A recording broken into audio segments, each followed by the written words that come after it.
kind of like that. I thought it was quite interesting to have that music there. I haven't tried that before, but it's quite kind of like gives you like nice entrance and a pleasant sort of calming effect coming into it with that beautiful free music that I'm able to use. And you guys can see who it is on our Punch site. Please, if you're wherever you are, like and subscribe. I'm very, very happy to be joined by Tom Hutchison today. They're celebrating this Black Dog 13 years anniversary type thing. We'll learn a bit more about that. But thank you for joining me. My name's Aru. I'm the creator of Critter Girl. This cute little thing up here. Well, I don't know if I should say cute, but she is cute. And beautiful young lady who's a superhero from New Zealand. So you guys can check that out on Kickstarter right now. We'd love you to back it. It's a great book, lots of great art, full color, all ages, so your children can read it, right, and not worry about what's in there, because I'm very particular about what's in the content aimed at certain age groups. And so for me, because I have nieces and nephews, I don't have children of my own, but when I was a kid, I helped raise my brother and sister because my mom and dad were always working, and so sometimes I wasn't a good brother, and caused let my sister do some crazy thing, like as a baby go down a slide and cut a lip. Of course, I said it was in the court. She hit her face in the court, so I got away for years, not being responsible for that injury, even though it was my fault because I should have been staying home. I took my sister away and to play with the neighbor's place. Children. We kind of do silly things when we're kids, so we have to be looked after quite well. And our guardians, our parents, our babysitters, should have that thing. And I think we run around like we're invincible as children, and so we think nothing will happen. And then years later, you realize you've had 7 head injuries, and now you need to take time out of your day to just sleep or lie down. But that is the way of becoming an adult, isn't it? Like you go through experiences and stuff. And I want to talk today about this on this podcast. In the first half, we'll talk to Tom about how, his creativity, Big Dog, everything, Big Dog Inc., I should say, and everything else that he's been doing for the past, few years as a creator and, in comics and stuff and experiences and stuff. And the second half, we'll talk about things to do with a bit more mature content. This is PlungeX after all. If you're here, you're a mature person, you can handle adult topics. And so I want to just put that warning out there. This isn't PlungeCast. PlungeCast is for everybody. PlungeX is for mature content. Here we let our creators and artists say and speak their mind, because it is having mature discussion about mature topics, pop culture, movies, comics, toys, whatever it is, but we'll do it in a mature way. So if you're here and you're watching with a child, I think you should just let the child go somewhere else for a bit, play outside, have some sun. Sure, in the Northern Hemisphere it's nighttime, but here, afternoon or evening, but here it's daytime. It's midday now, and I want to thank you guys for joining us here on PlungeX. As I said, my name's Aru, and my guest today is Tom Hutchison from the US. And Tom, please take it away. Tell us all about yourself. So I'm Tom Hutchison. I am the writer, publisher, art director, shipping guys, traveling salesman, all hats basically reside with me as far as Big Dog Inc. We've been doing this for 13 years now. We're officially celebrating 13 years this month in July with our BD13 anthology, which is running on Kickstarter right now. We've been through all of the wars for comics. We started, comics just on our own, doing the way you do it back in the day. You go through Diamond and you hope that retailers buy your books. We did that for 4 years. We were then picked up and published by Aspen Comics for 3 years. And then we kind of broke out of the normal system about 6 or 7 years ago. And we've been doing everything basically direct to customer now. So Kickstarter is sort of our distribution method now, or at least our initial distribution method. And then of course we have our website and Comic Cons and live sales on Facebook and Patreon and all that kind of stuff. But basically we sort of kicked the normal system, the retail store system, we kind of kicked it to the curb, and decided we were going to try to do it a different way. And so far, so good. I mean, we've done, God, I don't even know how many we've done. We've done 30 campaigns. We have 2 more this year that'll be happening. And then next year we start bright and early in January, and we bring our superhero critter, the Critterverse, back in January, and we just kind of do it all again. So yeah, been busy for 13 years. All right, let's get back into it. So, oops, press the old wrong button. Sorry about that, folks. Let me get this right. There we go. Faux pas and mix-ups and all that always happens too early in the morning. Like I was telling Tom that like I was up till about 6 this morning, which is about, I know for me it's 6 hours ago, but of course I got to get up about 40 minutes earlier than the show to get ready and stuff. Otherwise I won't look this good. But I am really, really happy to be able to do this. I enjoy these conversations we have with creators like yourself. I've become more what is that called? Energized. I've become more energized the last couple of weeks since getting to do start deciding to do this on a regular basis. Normally I was doing it like once or twice a month, and then I decided, this is something really cool to do and really, enjoyable. And I think, spending long form discussions with artists and creators like yourself is such a cool way to just get people to understand that there's other ways of doing the comic game, right? As they say, being part of the comic industry.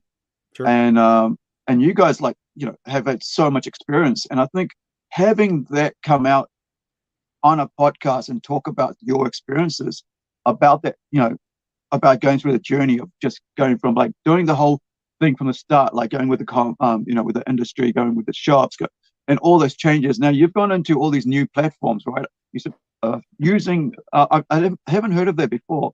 I know I've done auctions, like live auctions for selling, my collector comics, stuff I want to sell off to make some money so I can, get something like this printed, right? And so what I found interesting was that you said you used Facebook to actually sell your own creator-owned stuff, and sure.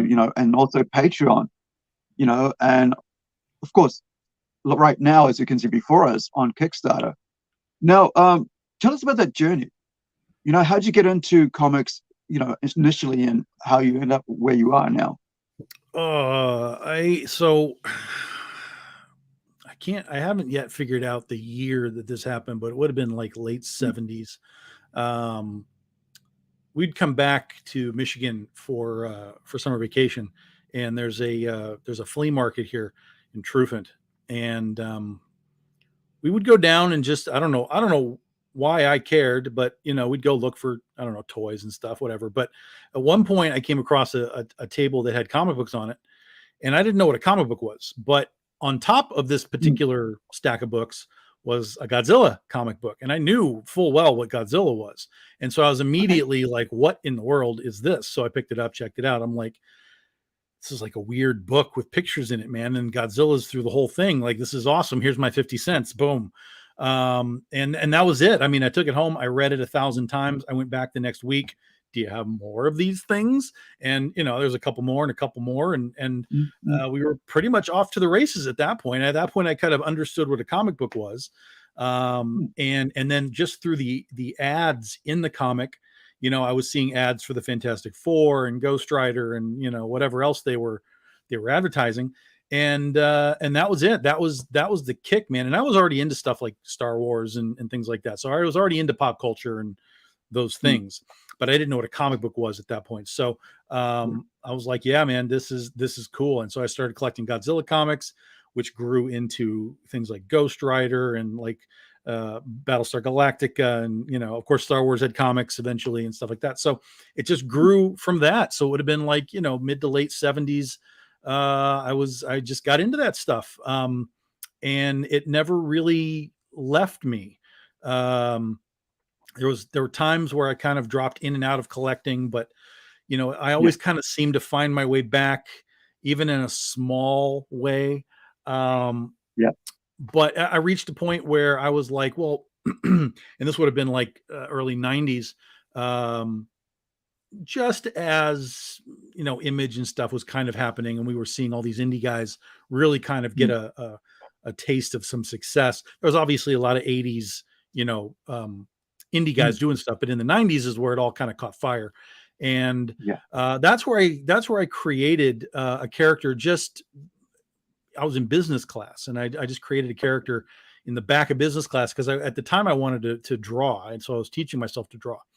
But I got tired of drawing the X-Men and stuff all the time, so I just created this character to draw on my own, and it was Critter. And so Critter just kind of hung around with me for a long, long time. And I would draw her, I would change her costumes. Every time I changed the costume, there would be some sort of like, well, what would be the story that this Mm. costume Mm. would have? And so I kind of started vaguely falling into the writing side of things, even though I still wanted to Yeah. draw. And then I kind of started to draw. I had a story for her that is completely unlike what was actually published, but I kind of found a story, and I was like, okay, Mm. I wrote a very loose script. And I was like, well, I'm going to draw my own script. So I started drawing pages, and I was like, this is really fucking hard. So I was like, I don't think this is going to work for me. Yeah. But I liked the idea of writing the character. And so I kind of Yeah. started to then focus on, well, what if I wrote this for somebody and someone else could draw it? Because if I draw it, even if it's moderately good, like it's going to take me a million years to make one issue. Yeah. So Yeah. that's just kind of where it came from. I just started trying to really figure out writing at that point. I was like, because the script I had, it was not good. But I think it wasn't good because I didn't put time into it. It was just it was like bullet points. Like this has to happen, this, Yeah. this, but it wasn't like Yeah. I wrote for myself, page 1, panel 1, this happens. Like I didn't do that. So I went back back to school basically and started looking at scripts online. Anything that I could find to kind of show me what a script is supposed to be. And I was looking at guys like Chris Claremont. I was looking at guys like Robert Kirkman at the time because he had printed the Invincible scripts as a book. So I was like, okay, give me that. Alan Moore I was looking at, and like everybody kind of did it similarly but different. So I was like, well, okay, I think I understand what's going on. So I just have to figure out how I would do it. And I just started kind of doing it and like, okay, does this look right? I don't know if this is like, it was so dumb. Like I was color coding shit. Like this is this. And I'm just like, no, this is dumb. So eventually all the color coding went away and it just evolved over time. But, that was basically the origin right there of all of this was, and I had, 9 to 5 jobs and stuff at the time. So this was all just on the side. This was me just going, what if I make a comic and I go to a con, a couple of local cons, and I just kind of have fun with it. But then in 2009, when the United States went through its big recession, with all the housing collapse and everything, I got laid off of that 9 to 5 job. And so at that point, I had Penny for Your Soul and Critter pretty much done as far as the first issue goes. And I was like, okay, wait, what the stupidest time period ever is like, how do I sell a comic book to people with no money? But I was like, how do I make this happen? Like, how do I find out if this is good or bad? Do I suck? Am I close? Am I not even in the ballpark? And so that's when I took the next step where it was like, okay, how do I pitch to Image? How do I pitch to whoever I want to pitch to? And so I went through all of that process of, this guy, these do it this way, this do it this way, this way, this way. I got completely ignored by everybody that I pitched to. So that put the chip squarely on the shoulder, because it would be one thing for them to say, you suck, go away. I could be like, oh, I suck. Okay, this isn't going to work. But to not get any response, that pissed me off. And so the chip went right on the shoulder. I was like, screw you guys. I'm going to figure out how to do this myself. Yeah. And that's when I went to Diamond and I said, how do we become a company? How do we pitch to you guys? What's that process? Because I had no idea what that process was. And we figured it out and we pitched to Diamond and they were like, yeah, we'll put you in the catalog. Yeah. 13 years later, the rest is history. Let's talk about Penny for Your Soul, right? Mm-hmm. Now, I'm just trying to familiarize myself with this comic because I think I've read this comic. Okay. Is this about they go to a casino? They run a casino or something? Yeah, there's a casino in Vegas run by the granddaughter of the devil, Lucifer, and she is buying people's souls for $10,000. I love that fucking book, bro. I love that fucking book. I don't own it. I've never come to own it, and I would love to one day own it. But I love that fucking book. To be honest, I enjoyed that book. It was so fresh. It was so good. It just was a great looking book. It not only was a great looking book, it was a great story. Right. I appreciate that. So I like when you're talking about, I know Critter as well, but I don't like.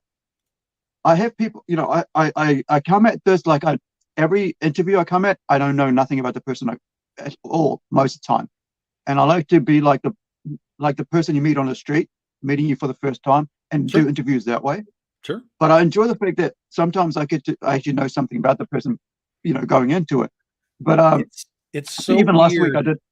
Yeah, it's so weird when that happens because it's been happening a lot lately, and it's been happening in ways that I would never have expected. Dude, Critter, Penny, like I know what these things are, and I'm like, that's so strange. It's still weird to me that just random people are like, yeah, I know what that is. Yeah, right on the other side of the world, right? Yeah, and that, yeah, for sure. Yeah, 100%. That puts another spin on it. Yeah, so like the other morning, I think it was Saturday. I don't know. I think it's Saturday in the US, Saturday in the UK, but I think it was Sunday here for me. I interviewed Lucifer Storm, right, writer for Ed Gein, serial hunter or serial killer or something like that.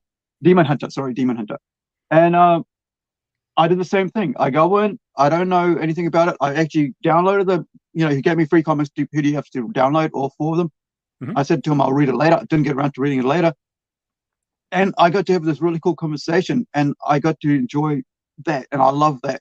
And but I didn't know much about it, and it was so good to actually talk to people that it's kind of like the same wavelength, but have the same passion for comics and stuff. But to actually meet someone's work that you actually have read and have enjoyed, but you didn't know who it was, right?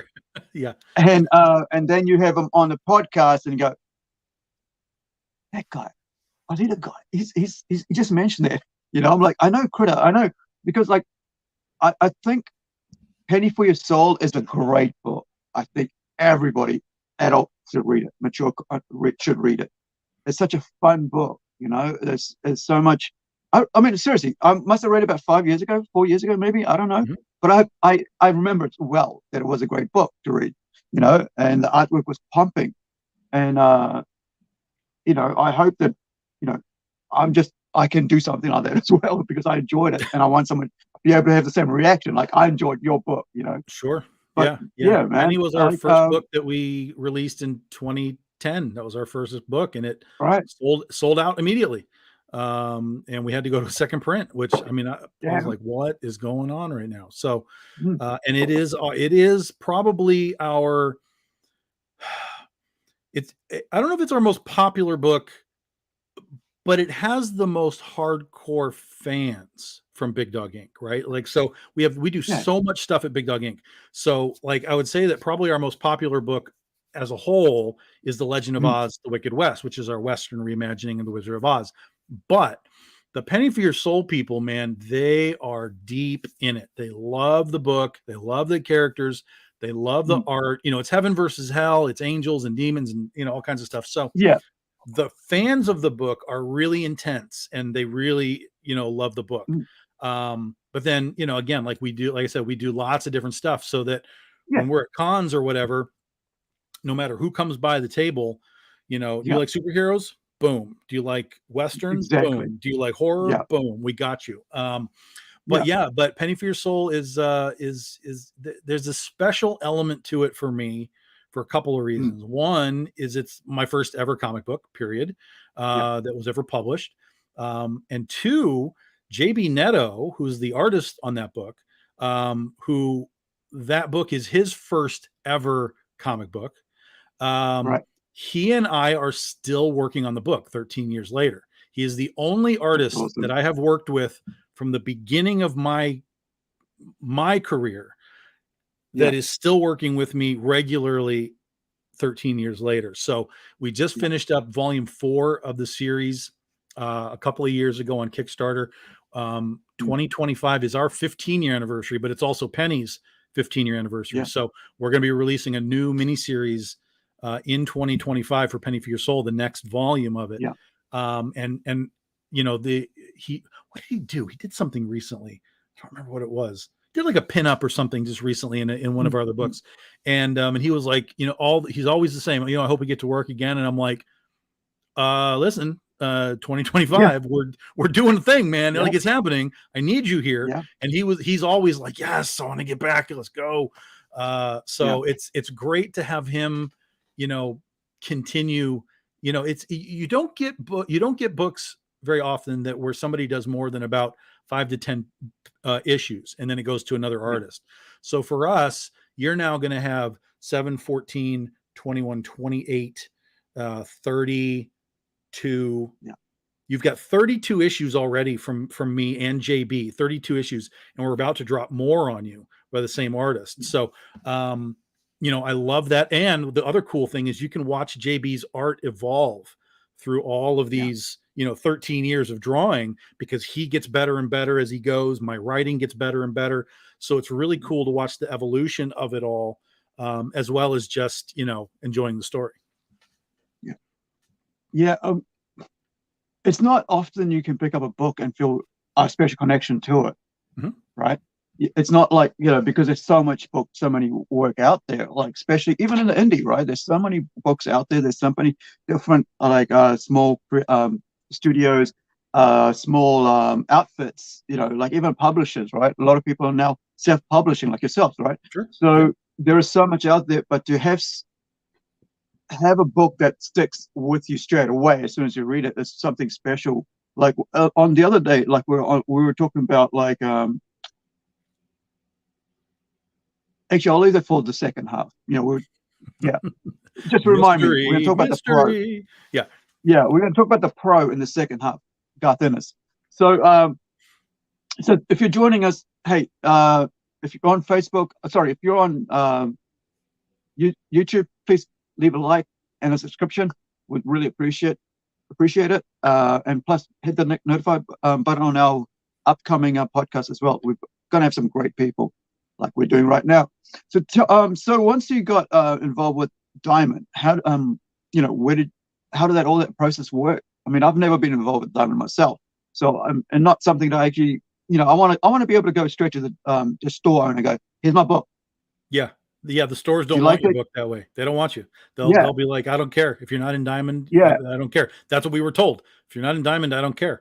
And then I was like, look, motherfucker, I'm in Diamond. Like, I'm just coming to you to tell you I'm in Diamond. Like, slow down.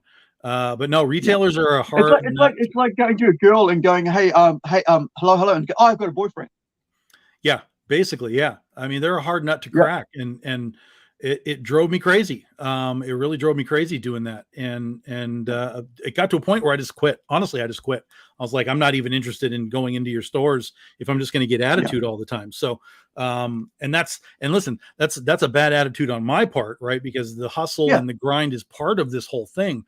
But I mean, man, it is so hard to walk into 10 comic book stores in a day and have 9 of them be like, just, you know, are you in Diamond? Just send me an email. Like, do you don't want to like talk to me? Like, I can put the book in your hand and show you what it is like. And they're like, no. And guess what? I might actually give you a free one. Right? Yeah. Oh, absolutely. We were always leaving free copies behind. Always. Like, here, take some, show them to your customers. Dude, like, I mean, this is easy stuff. Yeah, if you in 2018 2015, 14 came to my store and did that, I'll be like, please, come on, man. I need to make this. I need to make a living from this thing, Yeah. please. Yeah. But guess what? All those people there that had that attitude probably aren't there anymore. They don't have comic shops anymore.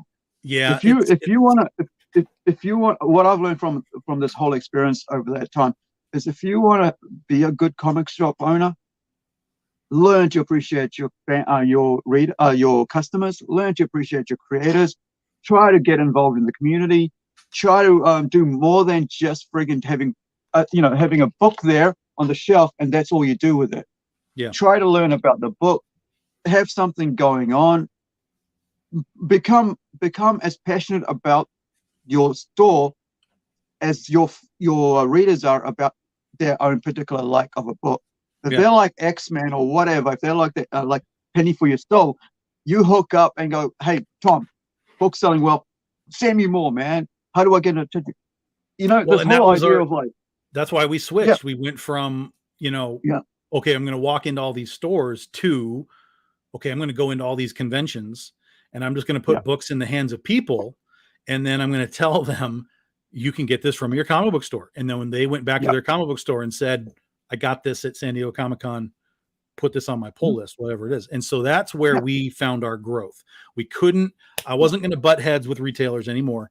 So we just turned the page on it and was like, okay, let's talk to all the customers. Because while we were in Diamond, it was very easy for them to just say, put it on my pull list.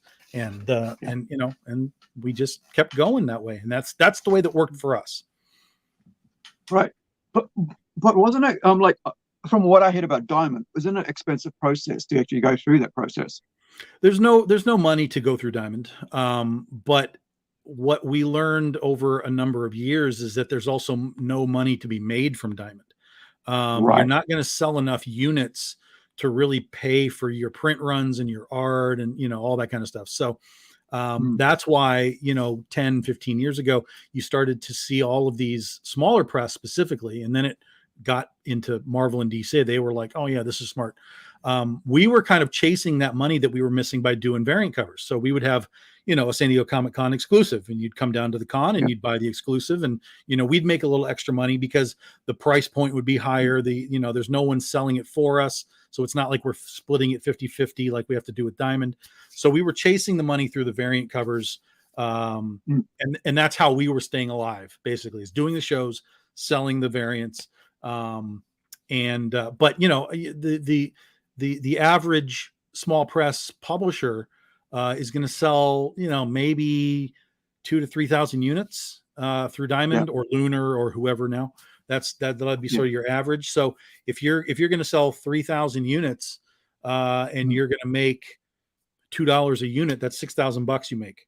$6,000. That's like your print run. So that doesn't pay your artist or anything. So it's a tough business. You have to treat Diamond, especially now, you have to treat Diamond and being in the retail environment as a marketing expense. You have to say, look, it's going to cost me $5,000 to put my books through Diamond and into stores. We're going to get some of that back, hopefully a good chunk of it, but we'll get some of that back. Yeah. But it's a marketing expense to put our books in front of the eyeballs of, whatever customers are in whatever stores. But again, the flip side of that is that there's only about 2,500 comic book stores anymore in the US. Yeah. And becoming less, right? Sure. And of those 2,500, only about 500 of them buy indies in like a really significant quantity. Like most will buy it. Like if you ask, they'll buy you your copy. Maybe they'll buy an extra copy to put on the rack. But most of the time, a retailer's like, Big Dog Ink, like, does anyone care? Yeah. And they'll buy it for the pull list people. And then, we won't even make it to the rack. So they've helped us in that they've fulfilled it to those people in the pull list, but they're not selling us on the rack. And that's where you start to run into problems. I was just thinking, like, with Diamond crashing during COVID, right? During the lockdowns. I looked at that and I thought, this is going to really teach the mainstream comic industry a big, a big was like, well, at least hopefully teach them something about how fallible their industry is, right? And then Well, on yeah, top of that, it only took yeah, one link and the system collapsed. One right, link and the system collapsed. So that's why we now have Penguin. That's why we now have Lunar. That's why we now have some yeah, other smaller smaller distributors popping up, because Marvel and DC were like, yeah, this doesn't work for us, guys. You yeah, can't collapse, and so they jumped ship and they found their other ways. So um, mm, it's the retail system that we exist in right now is not the same as it was even 10 years ago, 13 years ago right, when I started, much less like 20 years ago, where we're all kind of mm, understanding how it worked back then.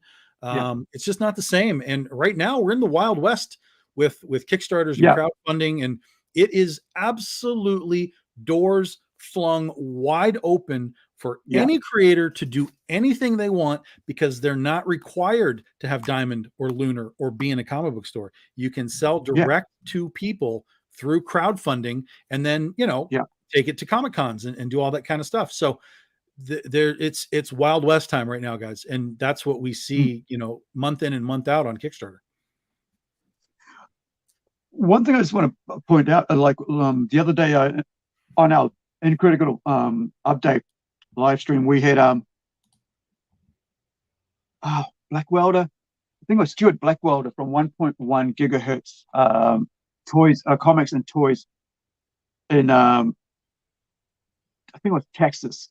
Like I'll get you in touch with them later, but like this is a brand new store, and they've just opened up there, and I think the guys really open to indie comics. My friend Hawk from Rising Sun Comics, and a couple of the other guys there from, I think, Rob Mahan. I'm going to have him soon. I think Greg Horn was there. No, Greg Harms was there. Dropped off a bunch of books and bought a bunch of books. In Texas. Mhm. So if you've got, this is why I think, like, if you're just thinking about starting out owning a comic store, and watch that podcast about opening a comic store. I talk about how I went about doing my one and why my one had girls come in, right, and stay, right, and sit down and not leave, right, and come along and bring their boyfriends along, stuff like that. Have a watch of that.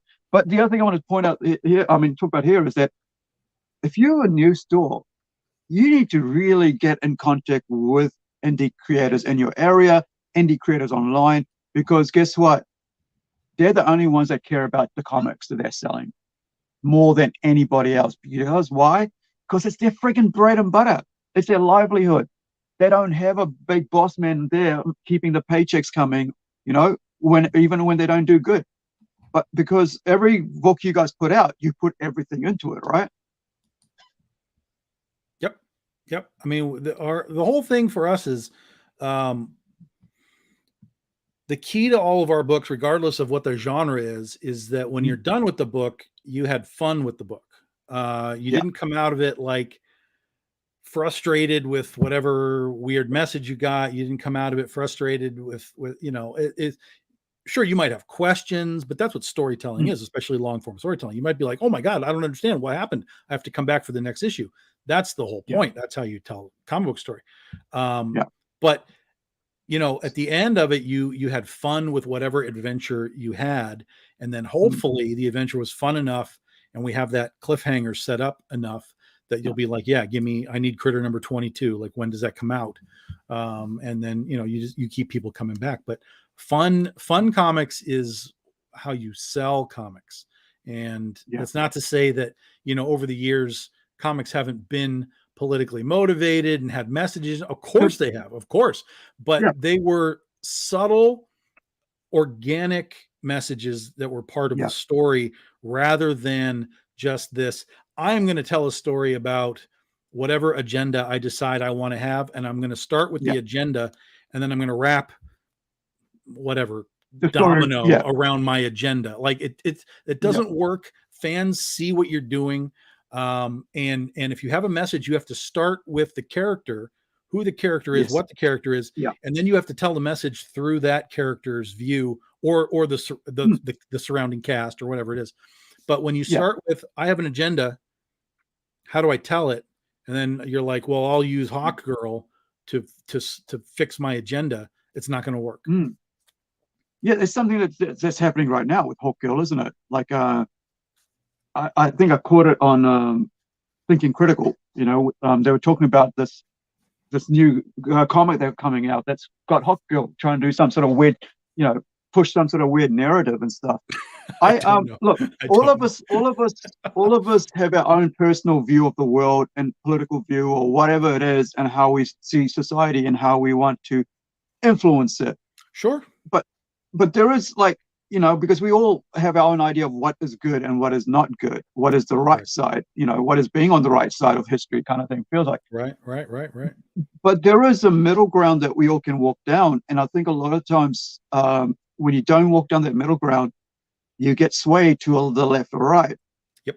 And because where we are now, it's so muddied on the left and the right that even being in the middle ground, you're treated like you have to choose a side. And it's like, I don't want to choose a side. Right. So, like, early on, like when we started doing, you know, in 2018, when I got back into comics, like, look, when I was in 2007 is when I first got decided that I was going to do comics. All right. And so, because I just come out of film school, I used to do stage productions. I used to write short films and would film it ourselves. I was part of a church organization. Would do long, you know, like hour-long stage productions, and I'd be the director, the producer, you know, and learning lighting, learning sound mixing, you know, all this stuff. You know, I mean, like, they believed in it so much, they spent $20,000 on lighting, right? So, because before that, they had been spent on lighting. And I was like, hey, I want to do this interactive thing. So when you start coming from that background where you're actually learning and honing your skills there, and I thought, okay, you know what? The next step would be to go to do filmmaking, you know, make films. Got in a car accident as soon as halfway through the year after I left.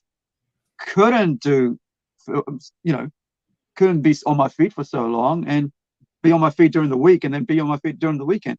So I thought, comics, right? So when we started putting these comics out, we had like 100,000 downloads, right? Free. It wasn't like, hey, you pay for it. It was just free. That was the heyday of comic books, you know, where people were like, just look at my work, man. You know, web comics. Now, web comics have taken over, right? Have, like, seriously, like, if you look at webtoons, multi-million-dollar film series and movies are made from webtoons.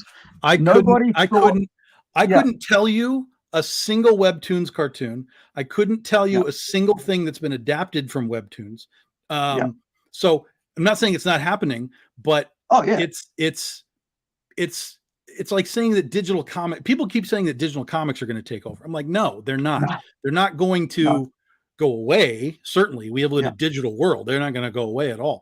But comics have a methodology to the people that collect them. And that is until we break the chain of collection.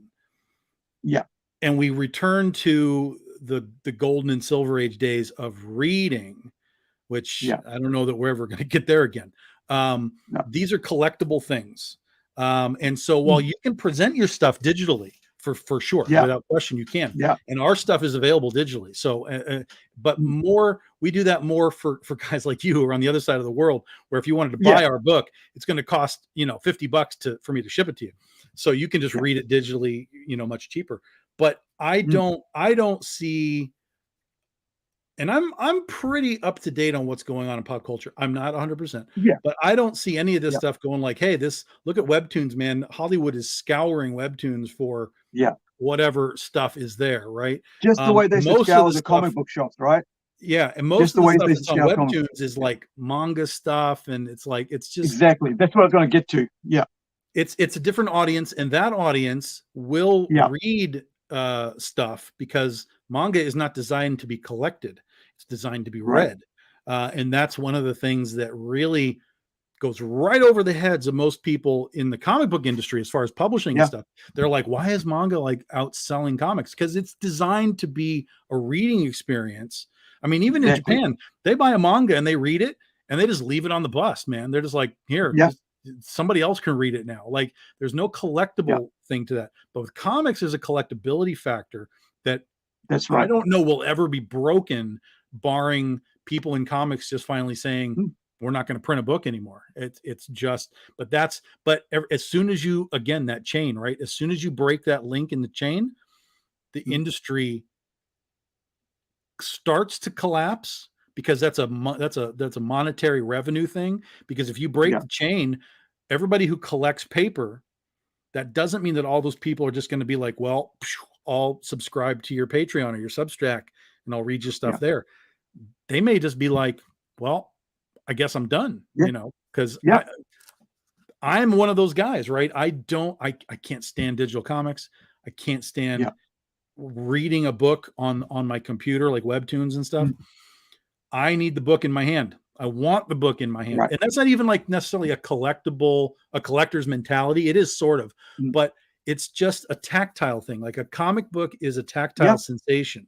And looking at it on the screen does not do anything for me. I have no connection to what I'm reading and looking at. So there is no pleasure to the screen, right? Right. There is no. It's just like it's like just watching TV for me. Like, it's like, if I'm watching, if I'm reading TV and movies, here's the difference though. TV and movies will yell at you and they'll give you music and they'll be like, woo, you know, but if it's just a comic book page sitting there, you're still doing the work.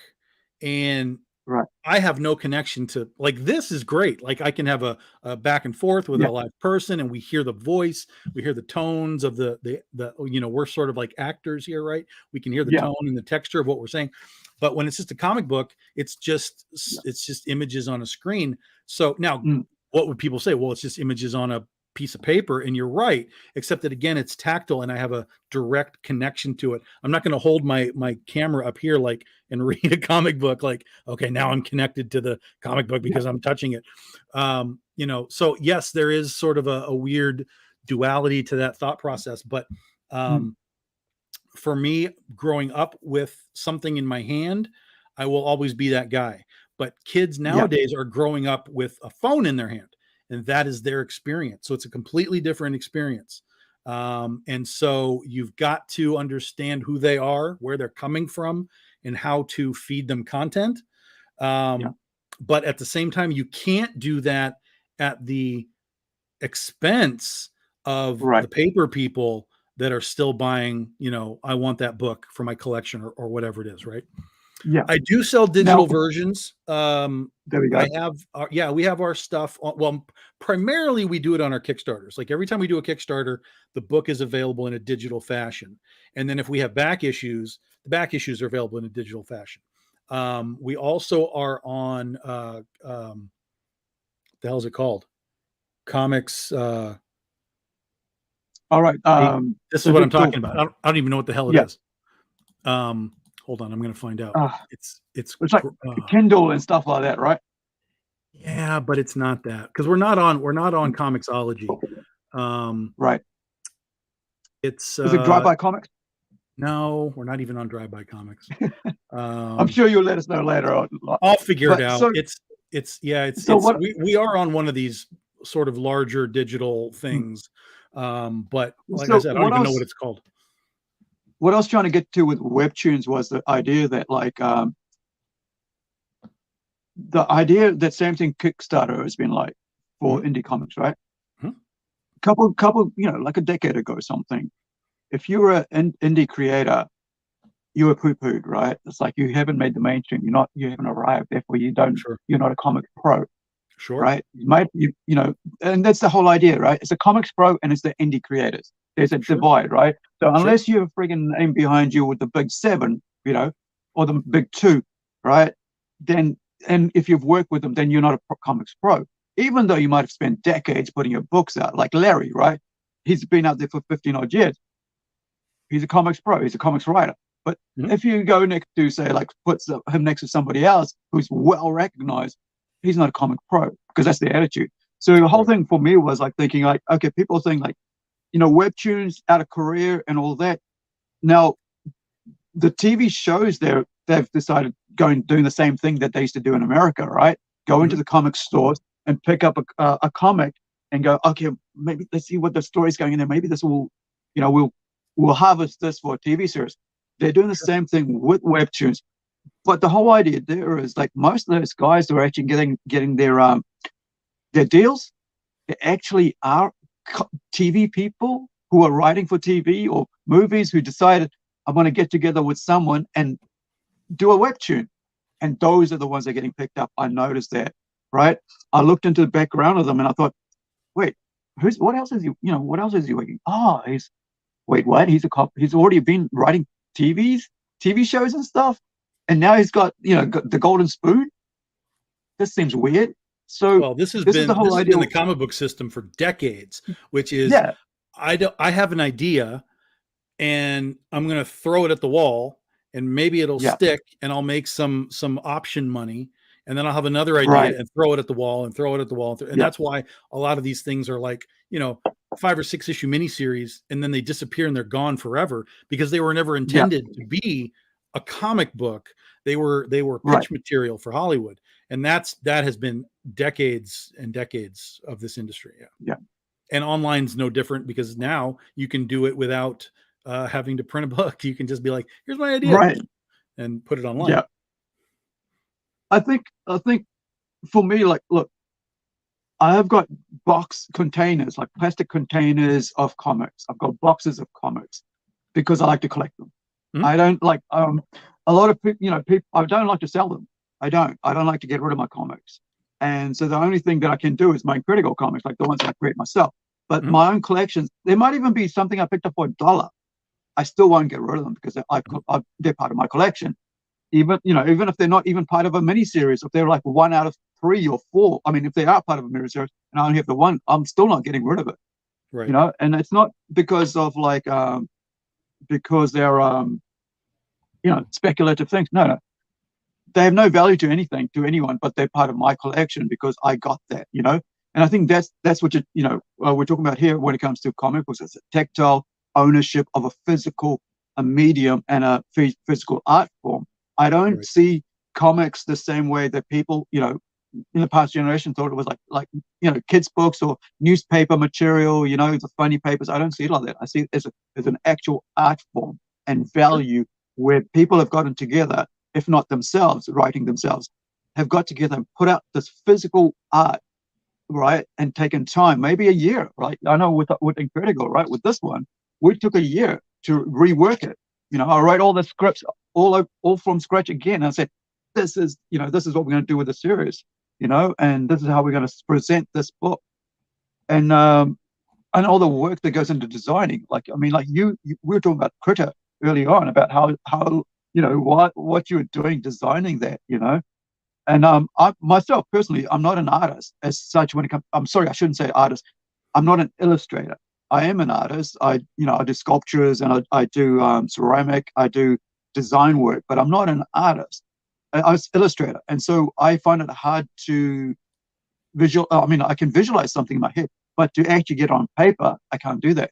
So having people actually team up and do the artwork is such a pleasure to be as a writer, right? Because I come from writing. I don't, and I come from design. So having to work with amazing artists is such a cool thing. So you've been around, you've been doing this for years. How have you been working with your artists as a writer? What has it been like? Um, it's basically, so when I started, um, again, this would have been even prior to publishing. So this would have been like 2007 or 8 as I started to kind of figure all this out. There was a website called Digital Webbing, and Hmm, they had a uh, what do you call it? A classifieds section. So you could go in and be like, I need an artist for, a superhero book. And then people could hmm, send you their samples. And then you'd talk to them and be like, okay, I like what you do. Like, let's make a deal, whatever it is. So that's how it started. That's where I found JB. And then through JB, he worked for a studio in Brazil. So as I needed more people, now I was in connection with his studio.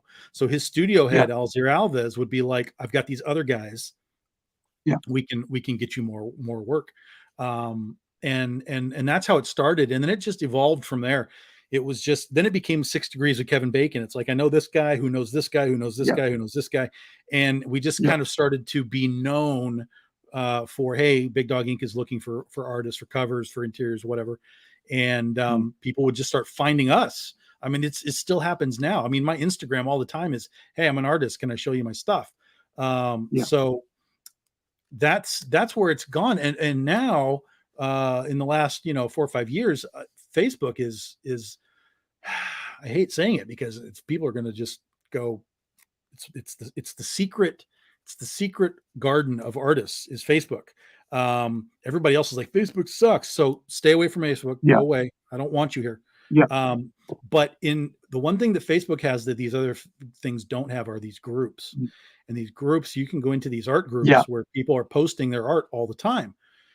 And I can't tell you how many people that I'm working with right now who I have found in the last 3 or 4 years just because I'm in those groups, and those guys just posted a random thing. Like, here's the thing. Like 2 years ago when we were doing the Ursa Minor 10-year anniversary, I was 6 months out from a Kickstarter launch and I didn't have an artist. And somewhere on my feed, as I'm doing my doom scrolling in the morning, here comes Fabio Samao's art. I'm like, whoa, scroll back. What was that? That's really good. I got to talk to that guy. How easy is this? Click, message, send a message. Like, it's that easy. Right. Fabio, this is Tom. I work for Big Dog Inc. We're doing this book. I love your stuff. Do you do interiors? Yeah, I do interiors. Are you available for this time? Yeah, let's do it. Okay, cool. Like, it's 10 minutes. Fuck this email back and forth and weird messaging. And like, Facebook is the easiest place to do anything. And so that's how I started finding more and more people that are working regularly on my campaigns. Narcisio Sousa, Isoneto Adamor just hired a new colorist, Leah Kemp, and Elenia DiNapoli was on here. Brian Peterson was on here. Like, Mars Foong was on here. So without Facebook, all these people might have jobs, but they wouldn't have jobs with me. So, that's kind of how it works now. And then, when I'm at cons, I wander Artist Alley and I just see if anything, kind of catches my eye.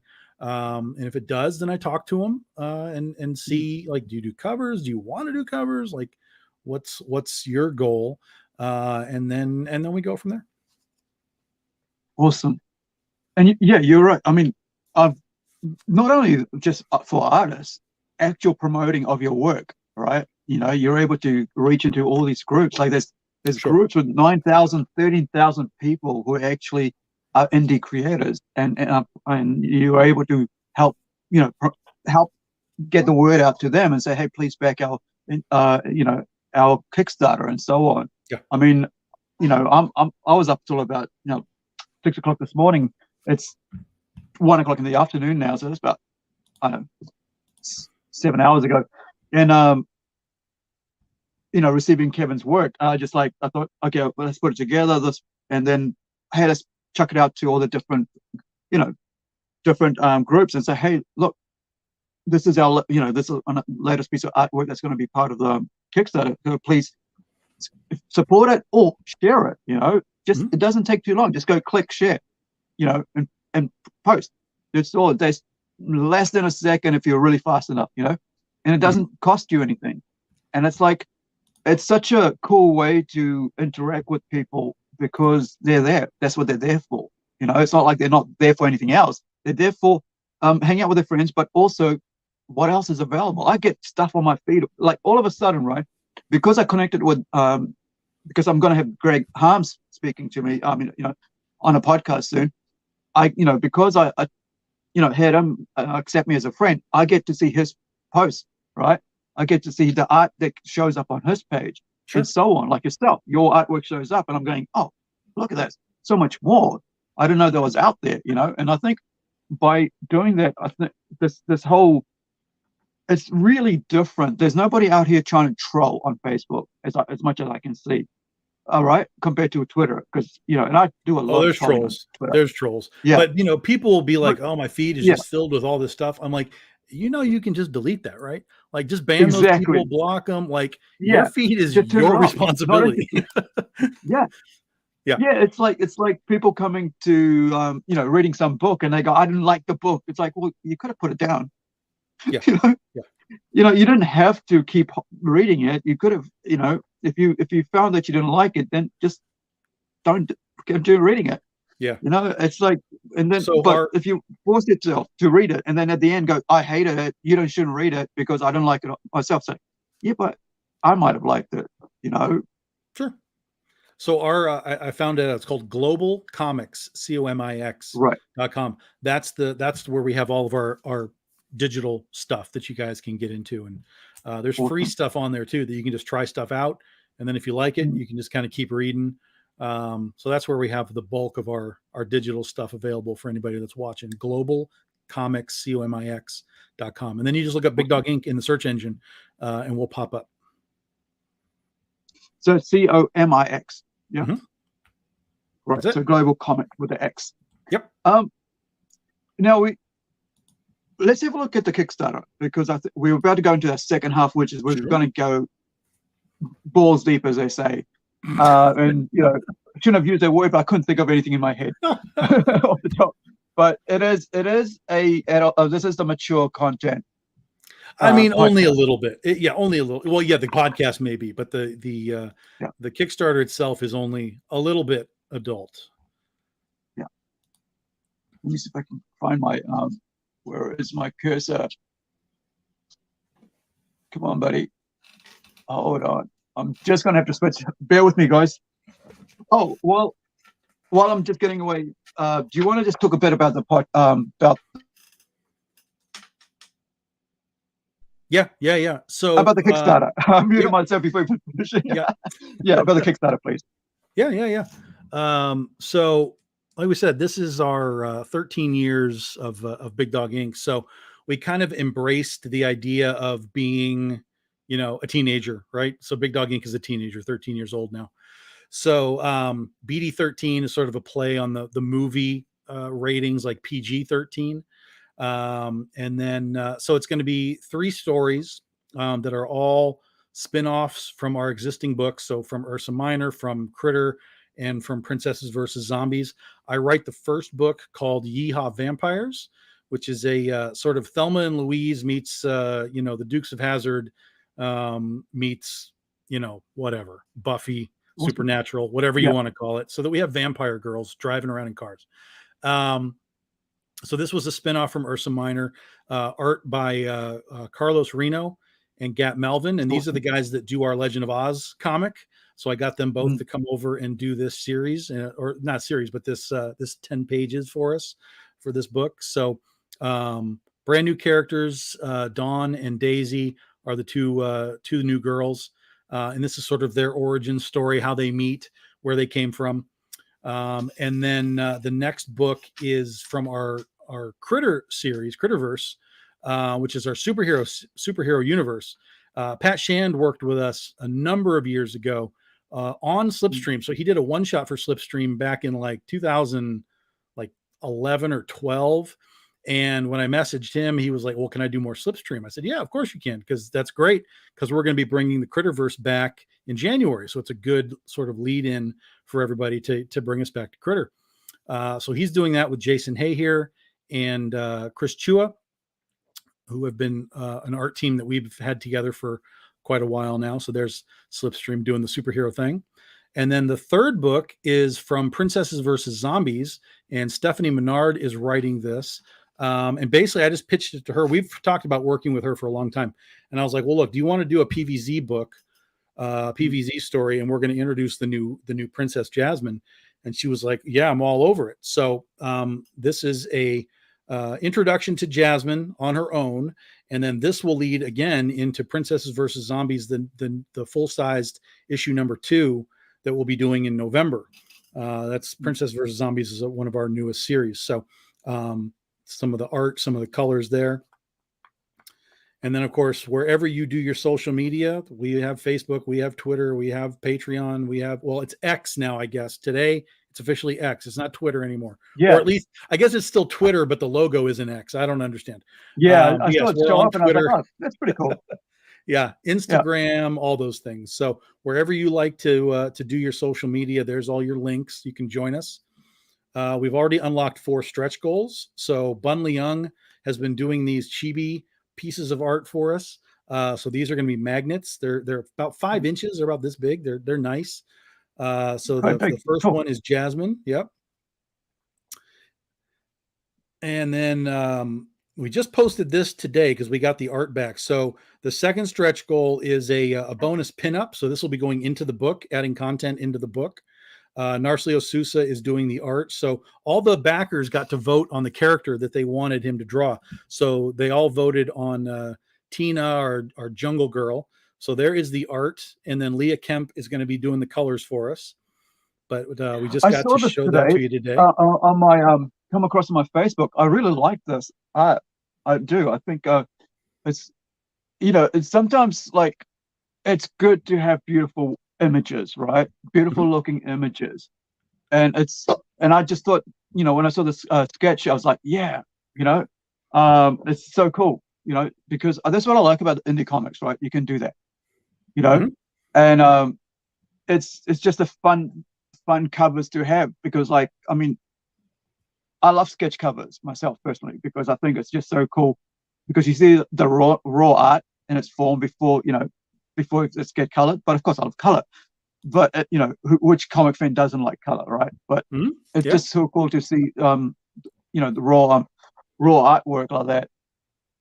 Yep. Stretch goal 3 is another magnet. So there's the slipstream magnet on Leung. And then stretch goal 4. This is why I was pulling it up, because I want to show you a magnet, right? So people just see the images, they're like, okay, you know, this is how big is 5 inches, right? And you just can't I can get my hands in it. But a lot of times you don't, and this is something different that come up. Like in the old days, they didn't have magnets, right? They wouldn't even think about doing magnets. But I wonder if magnets have come up maybe because of the whole, I don't know. I think, do you think like magnets have, like, for you guys as Kickstarter, has magnets been something really that people have, you know, backed? Well, we don't have these as to buy. This is stretch goals. This is a free item. So when we send these out, you're getting all of these unlocked things. You're getting them for free. It's just a bonus thing that gets tossed in. That is awesome, man. Yeah. So, and we used to do stickers, but for me, I kind of was like, well, if someone puts the sticker on something, it's there forever. So if they put it on the back of their phone case or something, and then they change their phone, like, the sticker's gone. So I started switching to magnets to kind of see what the response would be. And the response was great, because now our magnets are all over the refrigerator. So every time they go to the fridge and to get, you know, something to drink, there's Big Dog Ink stuff on their fridge. So I was like, yeah, this makes sense. And so now we do all these things as magnets. Yeah, that's a very, very important point, because it's like it's versatile, right? You can pick it up and put it somewhere else.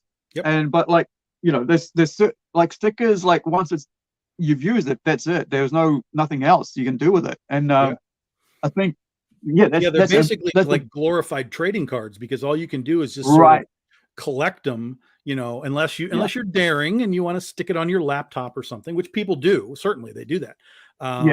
But particularly with ours, because they're not mass produced, you know, we might make like 300 of them, but they're all going out to backers. So it's not like you can come back and we've got another 300 of them sitting around if you want another one. So they're collectibles. And you know, sticking it to something requires a little faith in whatever you're sticking it to. Otherwise the product's gone. So we moved it over to magnets, and everybody seems to be happy. And awesome, I'm happy, so that's great. Yeah, but this is like trial and error, right? And really think about like what your customer is going to want and what your customer can experience, what they have. And I think this is something that, like, you know, that you're able to learn by doing, and not just by having a market person going, yeah, if you do this, this will, yeah, it will sell this. But Oh no, you're there's no actually, such thing as 100%. yeah, Everything is guesswork, and yeah, all you can do is do it and then see what the response is. And then if it was good response, awesome, let's do that again. If it was sort of yeah, a weasel, it's kind of like, I don't know if I like that. Well, then you say, okay, well then we don't need to worry about that one. We'll try yeah, something else next time, and go from there. Our stretch goals have evolved through the mm, last 6 years of doing things to be, right, to now we kind of have a system where people understand they're getting trading cards, they're getting magnets, they're getting a poker chip, yeah, that kind of stuff. They understand it. And those things now have become their own collectible within the comic book. So you get the right, comic and that's great, but you're also going to yeah, unlock that poker chip that goes with all the other poker chips, things like that. yeah, So we've evolved and adapted and learned through all of these campaigns. We still do weird stuff, like we have like door mm, hangers, like do not disturb door hangers and stuff. Like sometimes we just do weird crap, but and I think there's people that like weird crap, but I think the more you can hone in on what people really actually like and enjoy, as far as mm, just, I mean, and it's free, so who cares, right? But ultimately, if you're like, oh, I know that if I back Tom's thing, I'm going to get a poker chip, like that can become a reason for them to come buy a book. awesome. So what's this one next up here?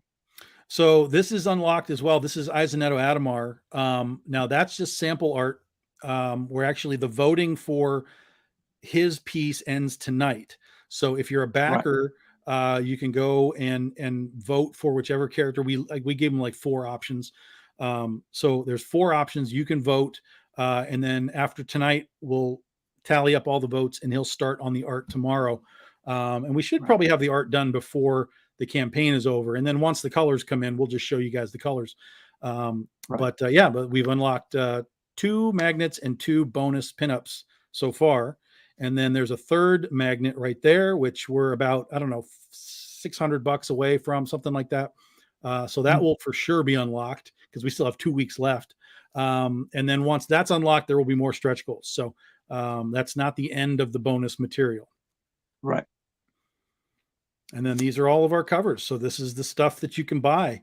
Whether we always have a logo cover, yeah, which is just your basic, like your A cover, whatever. That is yeah, Jason Hay here with all the girls. And then each of the stories themselves has their own cover. So these are the right, beginnings of the variant covers. So you got the Yeehaw Vampire Girls by Fabio Samao. You've got the Slipstream there by MR Gunn. And then you have Jasmine on her carpet by Mars Fung. So all of mm, those are limited to 100 copies. And then the price that you see, the $25, that's your price. Like there's no extra price. right, It's just 20. It's not 25 plus 8 for shipping or whatever. It's just that is yeah, all you are paying, $25. Now, if you're out of country, obviously we have international yeah, fees, but free US shipping. Yeah. awesome. I think And then that's what I miss out on, like, being over here down in New Zealand, all those, like, easy shipping prices and stuff like that, and we get done for yeah. um freight. But I mean, I guess that's part and parcel of it. It's like same thing like you guys. If we did something here in New Zealand, Yep. like, and you guys would have the same issue with freight. But I'm glad that, like, because we're running a project out of an American company, Rising Sun Comics, with our Kickstarter, it's getting, it'll be easier for all our American backers. So I think, you know, it's good to be aware of the freight side of it. But hey, if you're in America, why not back it? You're getting free freight. Yep. Free shipping and free bonus items. Mm, So yeah. So here's again, this is where we go into sort of the PG-13 elements here. So mm, again, all of these are limited to 100 copies. mm. You've got the Kissing Cousins up top, the uh, sold out Keith Garvey book that sold out in 48 hours. I still can't believe that sold so So there was fast, a but it's right. yep. So there was that one there. Sorry, just went past too fast. Here we go. Yep. So So this is the that's Chris that's Garvey sold one you out. said. Now people do back out of these campaigns. So there is Mm, a chance that somebody will just, drop out and this could be available again. But as of right now, it is not. So you'll have to mm, check back with us every couple of days, see if someone drops out. And then here's our only nude cover. So this is a set. So you get the regular Blue Jay in her superhero costume, and then you get her in the lingerie costume. So we're doing 100 sets of those. That's Brian Peterson. Awesome.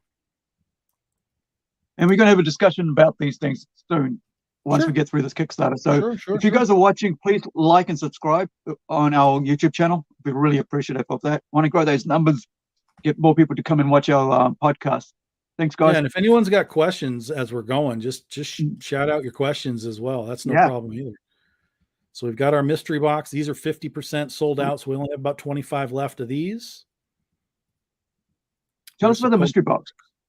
Yeah, so you're going to get 10 books in there. So 8 of them are going to be variant covers from 8 of our different books. So it's not only just a mystery box, but it's a great starter pack as well. Because if you don't know Big Dog Inc., you're going to get Kaiju Epic, Lights, Camera, Jungle, Critter, Penny for Your Soul, Oz. You're going to get 8 different books.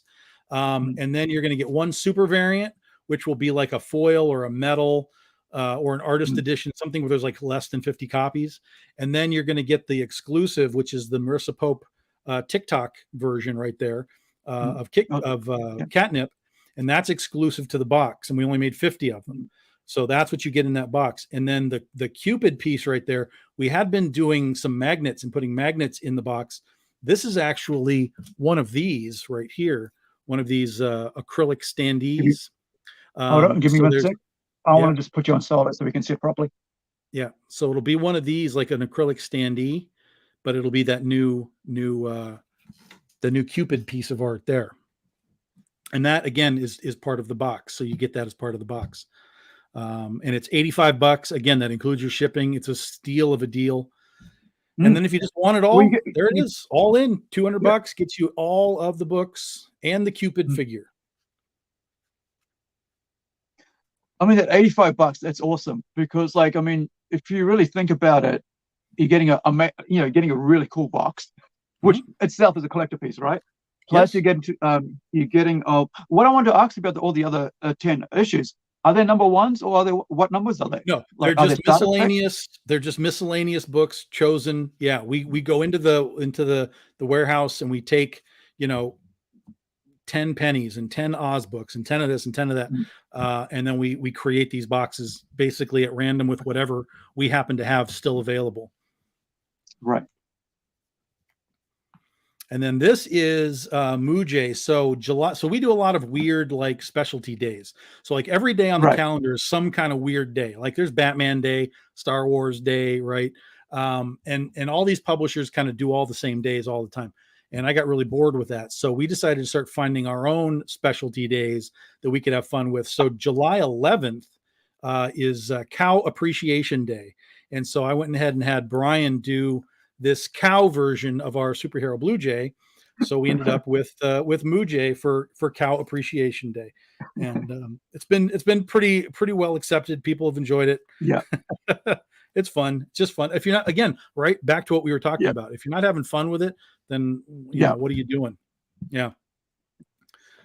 This is a preview book, so it's only an island if you look at it from the water. This is a preview book for the book we will release in 2025, which is our shark book, obviously. Basically, it's in my brain. I've always had this idea of what would Jaws 5 be? What would it be? What could it be?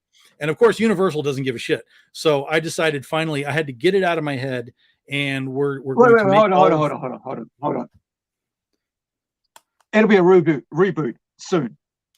Everything there will never be a reboot. There will, I'll even say this: there will probably never be another Jaws movie again. More than likely, there will never ever be a Jaws movie again because the last two were so astronomically failure. It would probably take Steven Spielberg to come back and be like, okay, let's wrap this up with one more movie. Like that's how it would work. But if you were to put Jaws on something now, whether it was a TV show or a movie or whatever, whether it was a continuation or whether it was a reboot, the fans would absolutely just riot. It would be over. The only way to do it is to do a sequel, but because the last two sequels were so shit, how do you make this sequel and make it relevant? Well, let me tell you. Do you mean sequel or do you mean like a prequel? you can't really do a well, there was talk of a prequel at one time where they were going to do Quint's story, the Indianapolis. Right. That was the original talk of the prequel. But Mm.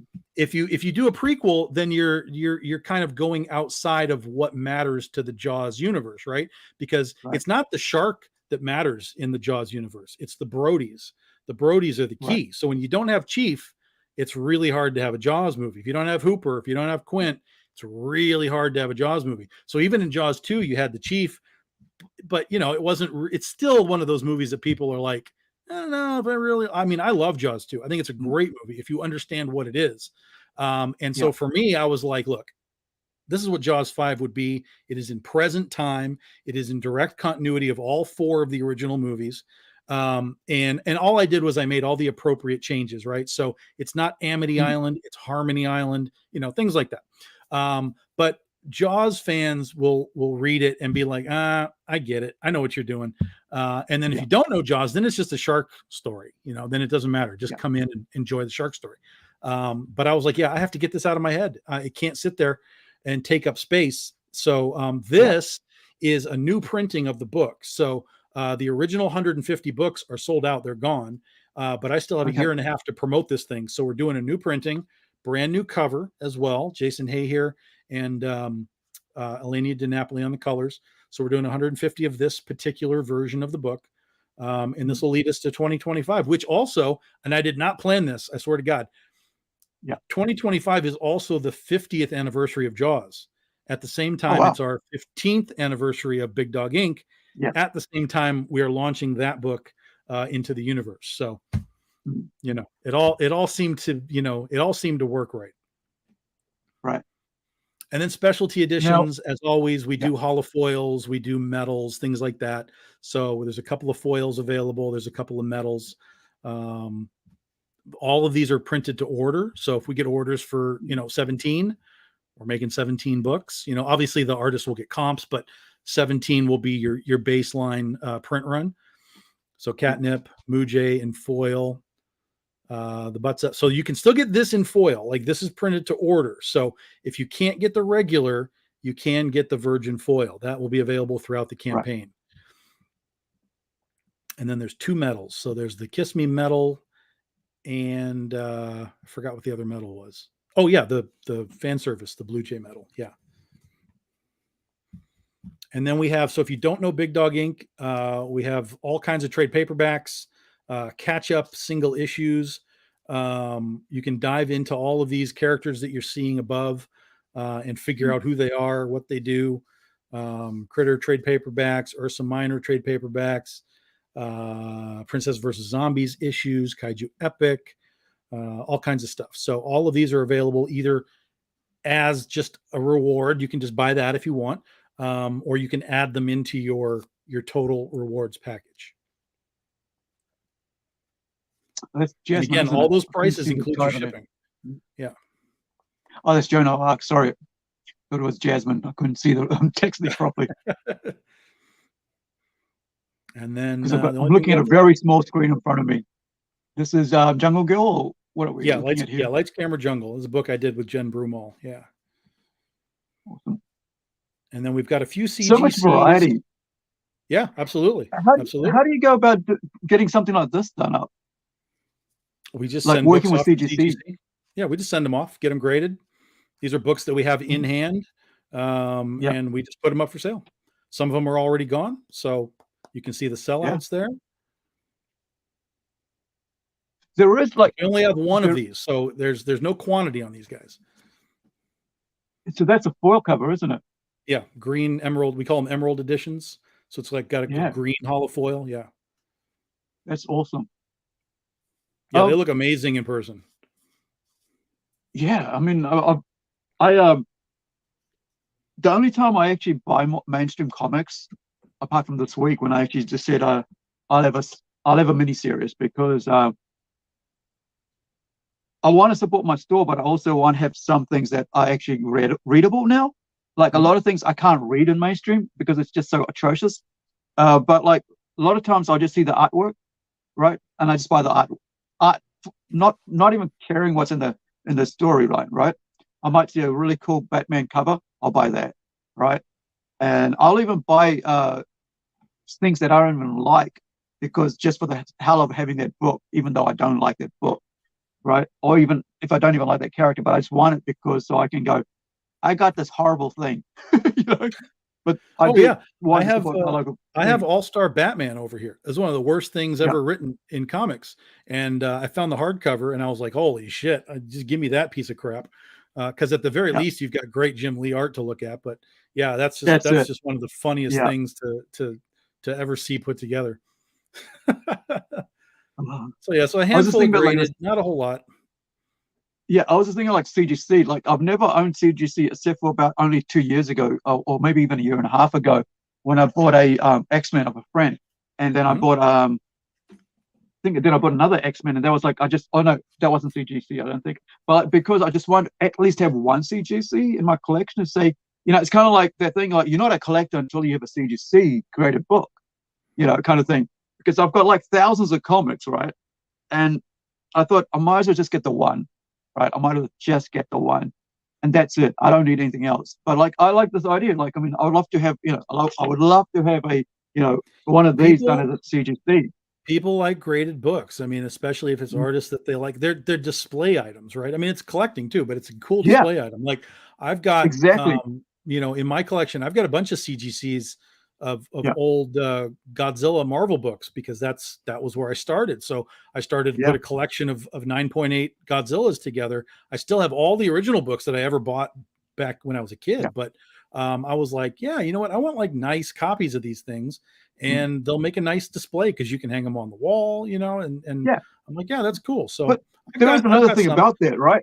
Like, if you have a collector artwork, I mean, collector comic, right? Really highly priced, and you don't want to, you know, let your friends get all your fingers all over it. You don't even want yourself to get fingerprints all over it. You've got to grade it. Here, look, this is what it looks like. This is the most expensive. This is what look. And you don't have to worry about freaking getting fingers, things all over it.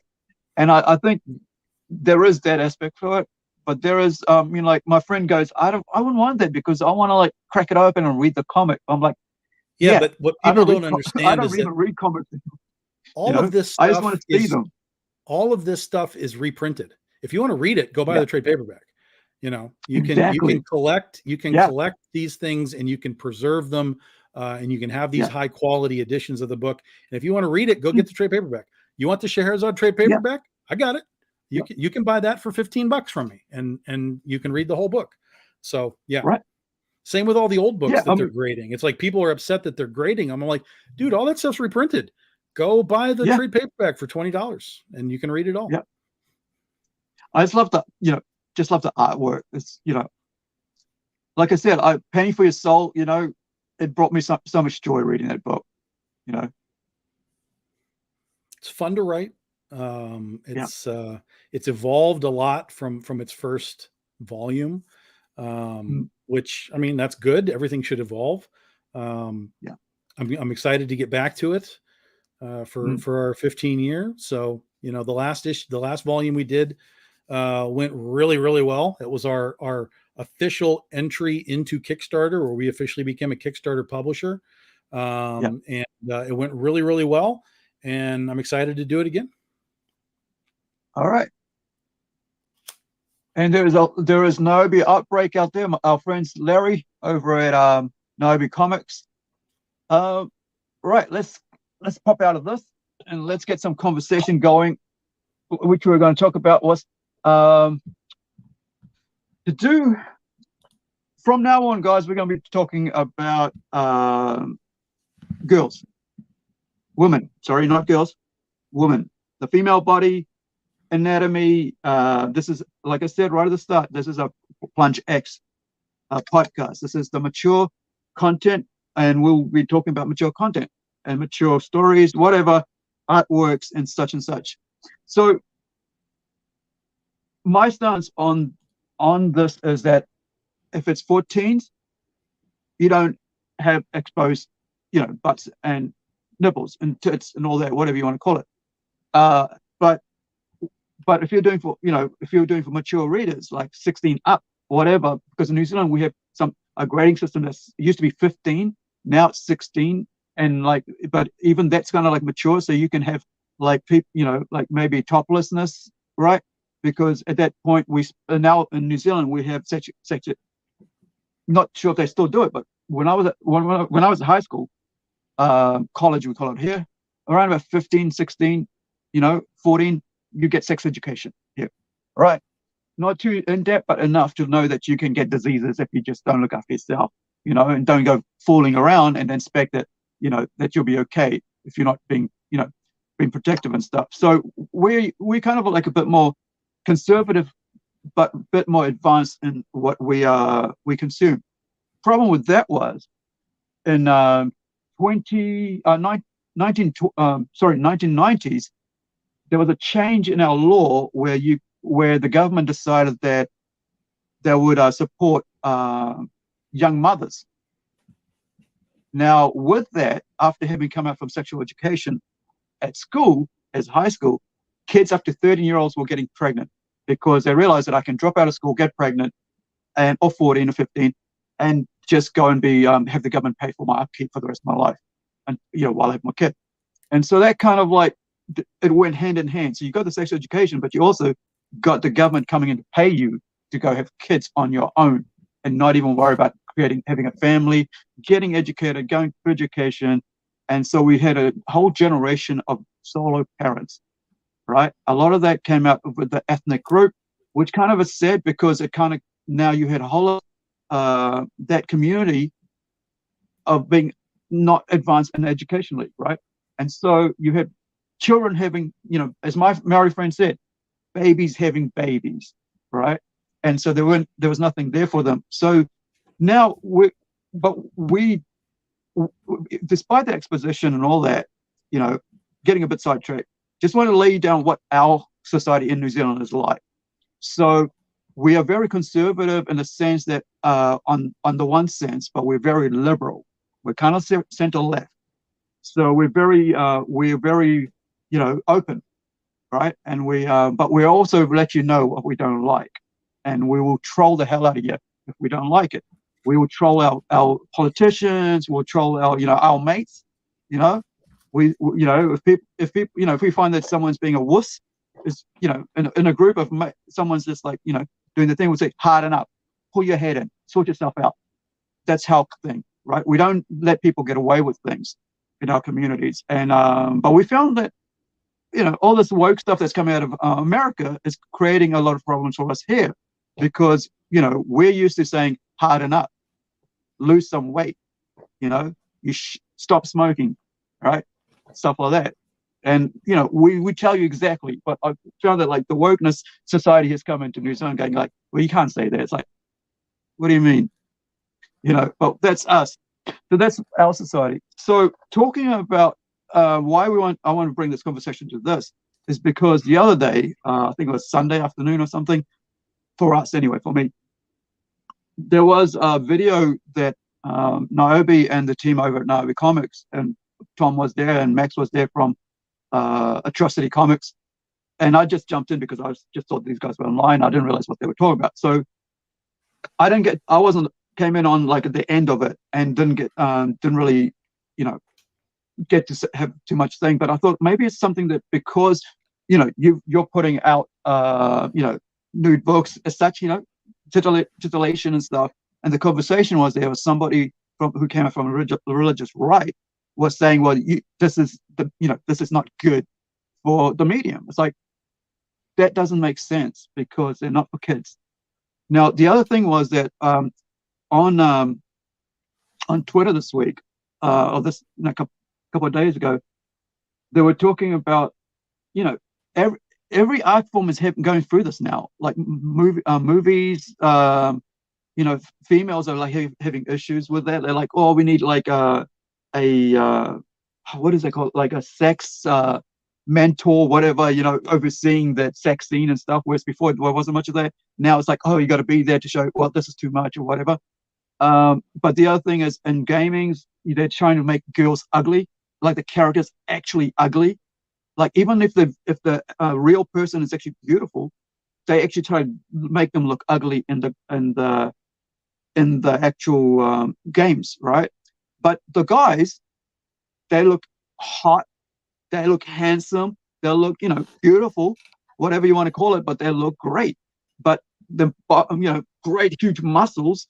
I'm a skinny dude. I've always been skinny. I've never been, even when I was doing weightlifting, even when I was doing boxing, I was never really able to put on any weight because that's not in my genes, it seems.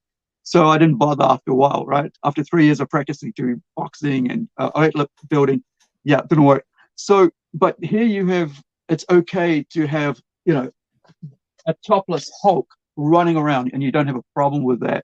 But the moment you see a bit of cleavage, these guys see a bit of cleavage, they complain about it. So I want to talk about that, and when it comes to actual, how we get these guys to just say, listen, this book's it's for adults, man. Are you not smart enough it doesn't to handle? Matter. It's not relevant. Adult and kid Yeah. is not relevant. That's not the message. That's not what they're talking about. What they're talking about is they have a perception of the female form being sexualized just because. And it's not a matter of who's going to see it. That's not even relevant.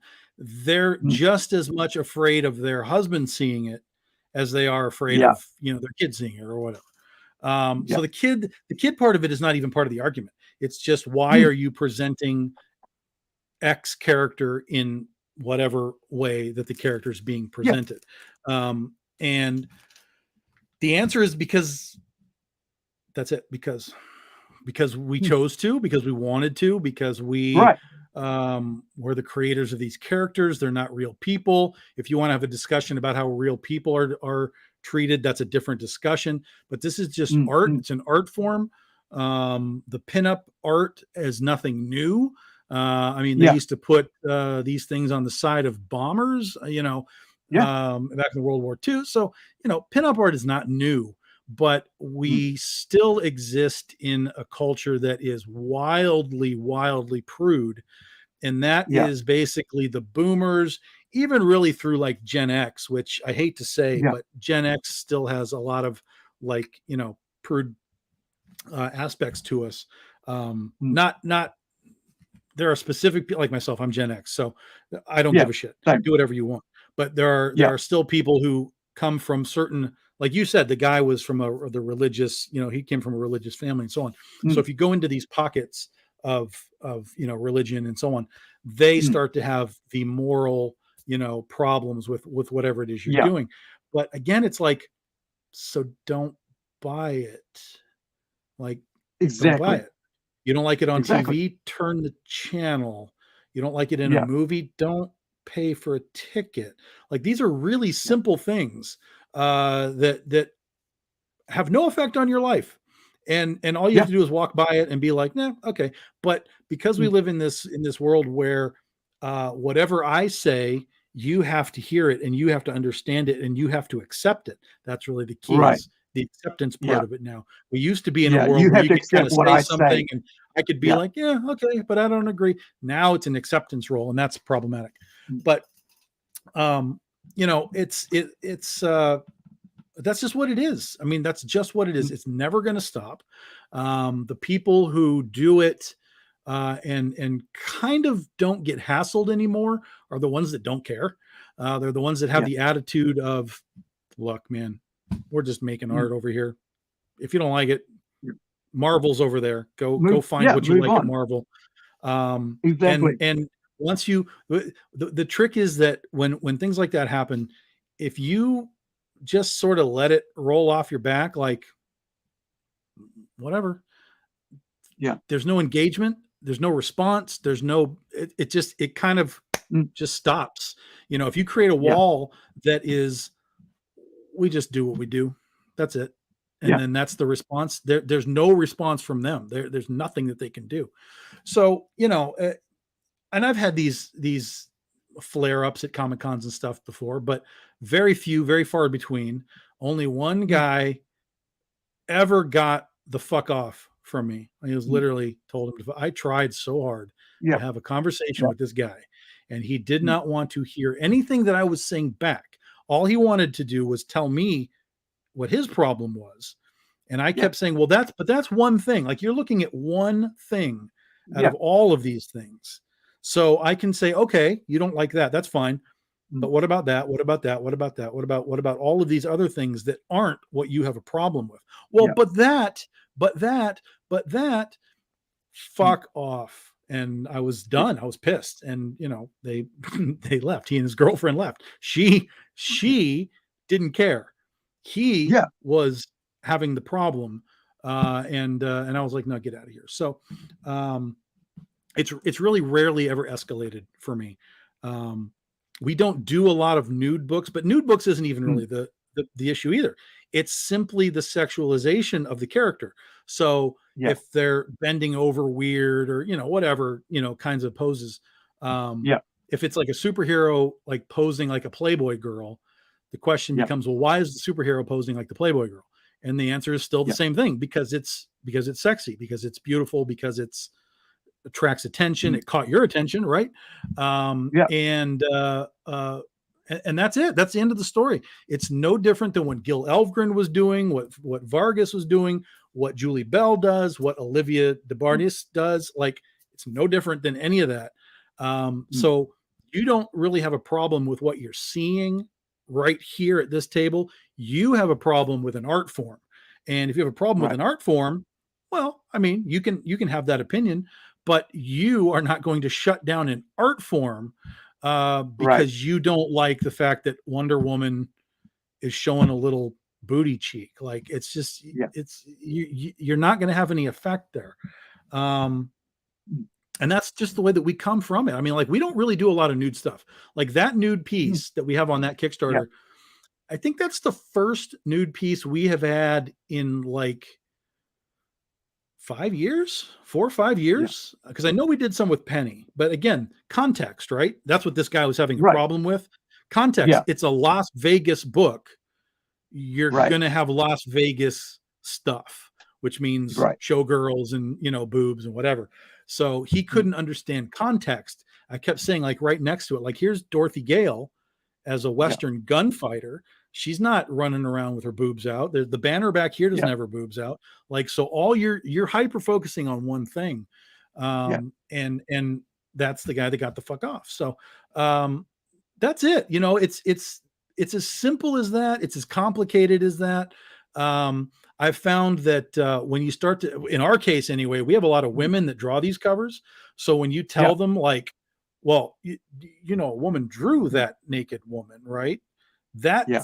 that tends to kind of mess with their brain chemistry as well, Yeah. because they're Why like, would what? women Why would a themselves want woman to do be? that? Ew. Yeah. But here's the thing, right? So why, like, I was just thinking, why do we have OnlyFans, right? Why Well, are there but women those out people there? that are Why complaining are there about women that, out they don't there like OnlyFans either. sexualizing themselves? Sorry. Sure, but that's the thing. That group of people Yeah. doesn't want anything sexual Right. of any kind in any media anywhere. Yeah. So it's not just that they hate comics, right? It's that Yeah. we don't want the comic boobs, we don't want the OnlyFan boobs, we don't want Playboy, we don't want Yeah. anything. No boobs in our Yeah. movies. Like, that's just their stance, is keep your Yeah. sex stuff at home, I guess, for lack One, of a better like, phrasing. the angle of I see here is like the Islamization of the West, right? That's what I see this as. It's almost like fascism, where you're trying to control females, and they don't kind of see it in their head. It's like, well, why do we want all females to be covered? Why in the art form? Art, like nudity in art, has been around for centuries, right? Yeah. We like, I'm sure, I can't think of my head, like, Well, again, it's all reliefs on, context, right? you know, So a yeah, Renaissance painting with nudes is exactly, not the yeah, same as a Playboy pinup with nudes, because the posing right. is different. It's more suggestive, whatever. But at that time, Sure, you know, but people at now, that period, again, yeah, context. They have no yeah, context of anything. yeah, So that's just, it's just what it is, and that's why I always say, like, well, that was drawn by a woman. That was drawn by a mm, woman. That was drawn by. yeah, Sometimes I have women at the table, and yeah, that's when I just sick them on them. I'm like, go yeah, talk to that woman, yeah. because I can't do I it. mean, it must be really frustrating to have that at a convention, right? Like rather than like, guys, hey, look, why don't you just hit me up on, on DM on Facebook and we'll have a discussion there if I have the time. But you are No, here where I I'm trying to prefer it. sell a product. No, I Oh, right. prefer it Okay. in face. I prefer it because when I'm Okay. there, I can, even if I'm not changing their mind, I Yeah. can make them understand my stance much easier. Right. Because again, when you're on text and messages and stuff, there's no tone of Yeah. voice. There's no, That's true. it's all just words. So when I'm standing there and I'm like, look, Yeah. this is how we do it. This is why we do it. This is who does it. Yeah. She's right over there. So if you want to talk to her about why she does it, you can ask her Right. why she does it. Hmm. Because she's not chained to that table with me telling her to draw somebody naked. Like that's not happening. Right. She could say no if she doesn't want to do that. Yeah. But she instead has said, awesome, that would be sexy. Let's do it. So, it's just getting the right message into their heads to where they understand that, yes, I'm a guy with these girl characters, but we're selling to multiple facets of an industry. The comic book industry is not that. The comic book industry is readers, collectors, art collectors, on and on and on and on and on. And so for us as a publisher, we have to try and put our toes in as many of those ponds as we can to try and attract an audience in, because I don't have Spider-Man and Batman to sell. I have to sell Critter and Penny for Your Soul and whatever. So, so we have to kind of use all of those things that are available to us to drag in as many people as we can. And it really isn't, there's really not that many problems at cons. I mean, I have done hundreds literally in 13 years. And out of all of that time, I have maybe run into 10 actual confrontational people that are like, hey, what is this? Why is this? Whatever. So it's a minuscule amount. Now there's plenty of people that have walked by the booth and clearly had an attitude. But they weren't engaging. They weren't talking. They didn't want to have a conversation. And that's how you should do it. That's the right response. So while it kind of cheeses me off that they're going to just sort of talk about me as they walk away, that's really the goal that we want. Talk about me as you walk away. It's fine. And then let us do our thing and you can do your thing. And that's how the world works. Everybody just does their thing and that's it. And you can either like it or not like it. That's your option. But you don't have the option to try and tell someone how to creatively act or how to creatively create or how to creatively present their work or, whatever. Creativity. Yeah. I mean, I am outraged. Do you want to know what I'm outraged at? I'm going to tell you what I'm outraged at. I am outraged that somebody taped a banana to a canvas and somebody paid millions of dollars for it. Okay. That is my outrage, because if you're going to tell me that that is art, we have a real problem at that point. Okay. So my pretty girls are far better than the banana taped to the canvas. Yeah. Because there's no thought to it. No. It's like, this is when I was at art school, right? Like, I think I had a party at my house. I put food in the oven. I put, I'm not sure if you guys have sausage rolls, right? Sausages wrapped in like flaky pastry, and so it puffs up and there it is. And so I had little ones on, as part of the party food, because people were drinking and stuff. The place was full of about 50 people. Usually happens like that. People go, oh, we're having, drinks at our house. So everybody gets freaking turns up, which I didn't like, but it was fun. I was 20, 23. And so one of the third years, right? And I'm probably a first year at this point. One of the third years or the second years turns up. He drops the sausage roll onto his, drops it and kicks it over the balcony. And I said, what the hell are you doing? What the fuck are you doing? I've just spent time cooking that, and people probably want to eat it. And here's you think, oh, I'm creating art, mate. And I told my mate, I said, get the fuck out of here.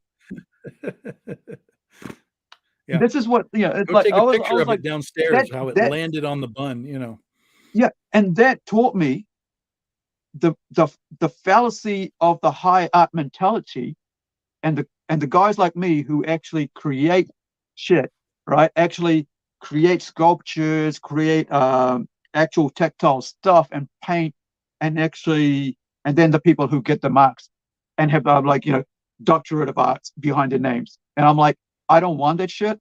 I'm just going to create art, right? I'm going to be like, let me just show you something. This is supposed to be like 12 different pieces, but I've only got about 4 done. So this is what I'm making, right? Mm-hmm. Ceramic sculpture. This is a bisque rugby ball. So I'm going to do about 24 of these.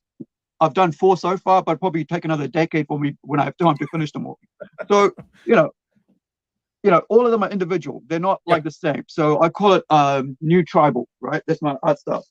And it's because I've studied, tribal art for probably about 2 to 5 odd years of my life, just looking at all the different cultures, indigenous cultures, and how, patterns, Celtic, all that North American art, Pacific art. But so I was thinking, like, if you have the mentality that we can kick a piece of food and think that's art, something is not right there, and you consider yourself an artist. But if you're actually getting pen to paper and designing something that I can put on my wall, that I can share, that is art. And so that taught me really early. I was like about maybe 22 at that age. Like, I'm 50 now. I've just turned 50. That's 28 years ago. I learned the difference between an artist and the fallacy of high art and people who think what art is, and you could be real thing.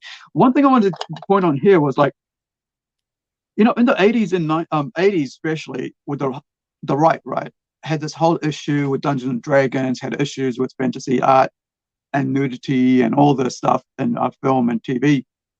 And that was basically because I come from a religious background. So I know where my fault lies when it comes to what I would, think about things in the world through that mirror. Through that rose tinted glasses. I would be like, oh, because if it's there, then it's going to be tempt me, right? If it's there, it's going to tempt me, not anybody else. It's going to tempt me. So it's me that's got to not look after myself, but I got to make sure that's not there for other. I don't care if it's for other or that, not for other people there or not. As long as it's in front of me, then it's going to affect me. So I don't want it to be there at all to affect me. So that's the right? The religious mentality kind of thing, because I don't want to fall into sin. I don't want to fall into temptation. Now on the left is now what they're doing is pretty much the same thing, but they dress it up as like, well, we don't want them to be titillated. We don't want women to be putting them out like that, but yet they're doing it themselves, and then they complaining. Like, you look at, what was it, like, one of the actresses was saying, oh yeah, so there was this discussion on a news thing about car girls. It's like the car girls, or whatever they call it, like the track girls who are, in their bikinis and their poses and things. So one of the ladies, who is now 40, doesn't have the same looks, has a problem with it now. After making hundreds of thousands of dollars, she's having a problem with the young ones in their 20s now doing it, right? It's kind of like Peter Dinklage, making millions of being the little short dwarf guy, right? In all these movies, shuts the door on the other 7 dwarf guys that could have been major actors and names around the world in Snow White. So this is about closing doors to other people after you are no longer relevant, And I think it's kind of weird how the right has become more central and the left has become the right, really like fanatical about sex. They're all the same. Sexuality. They're all the same. Yeah. It doesn't matter if you're on the left or right. You are the same. Yeah. What you're arguing about may be different specifically, yes, but in a general sense, you all want the opposite side censored and canceled, and whatever it is that side is doing, it has to stop. So you're identical, guys. And then there's the rest of us that are in the middle that are just like, who the fuck cares? Just let them do what they want to do, and let them do what they want to do. And everybody complains about capitalism, but listen, this is how it works, folks. You do a Exactly. thing and you tell people that you did a thing, and people will either pay you money and say yes, or they will ignore you and say no.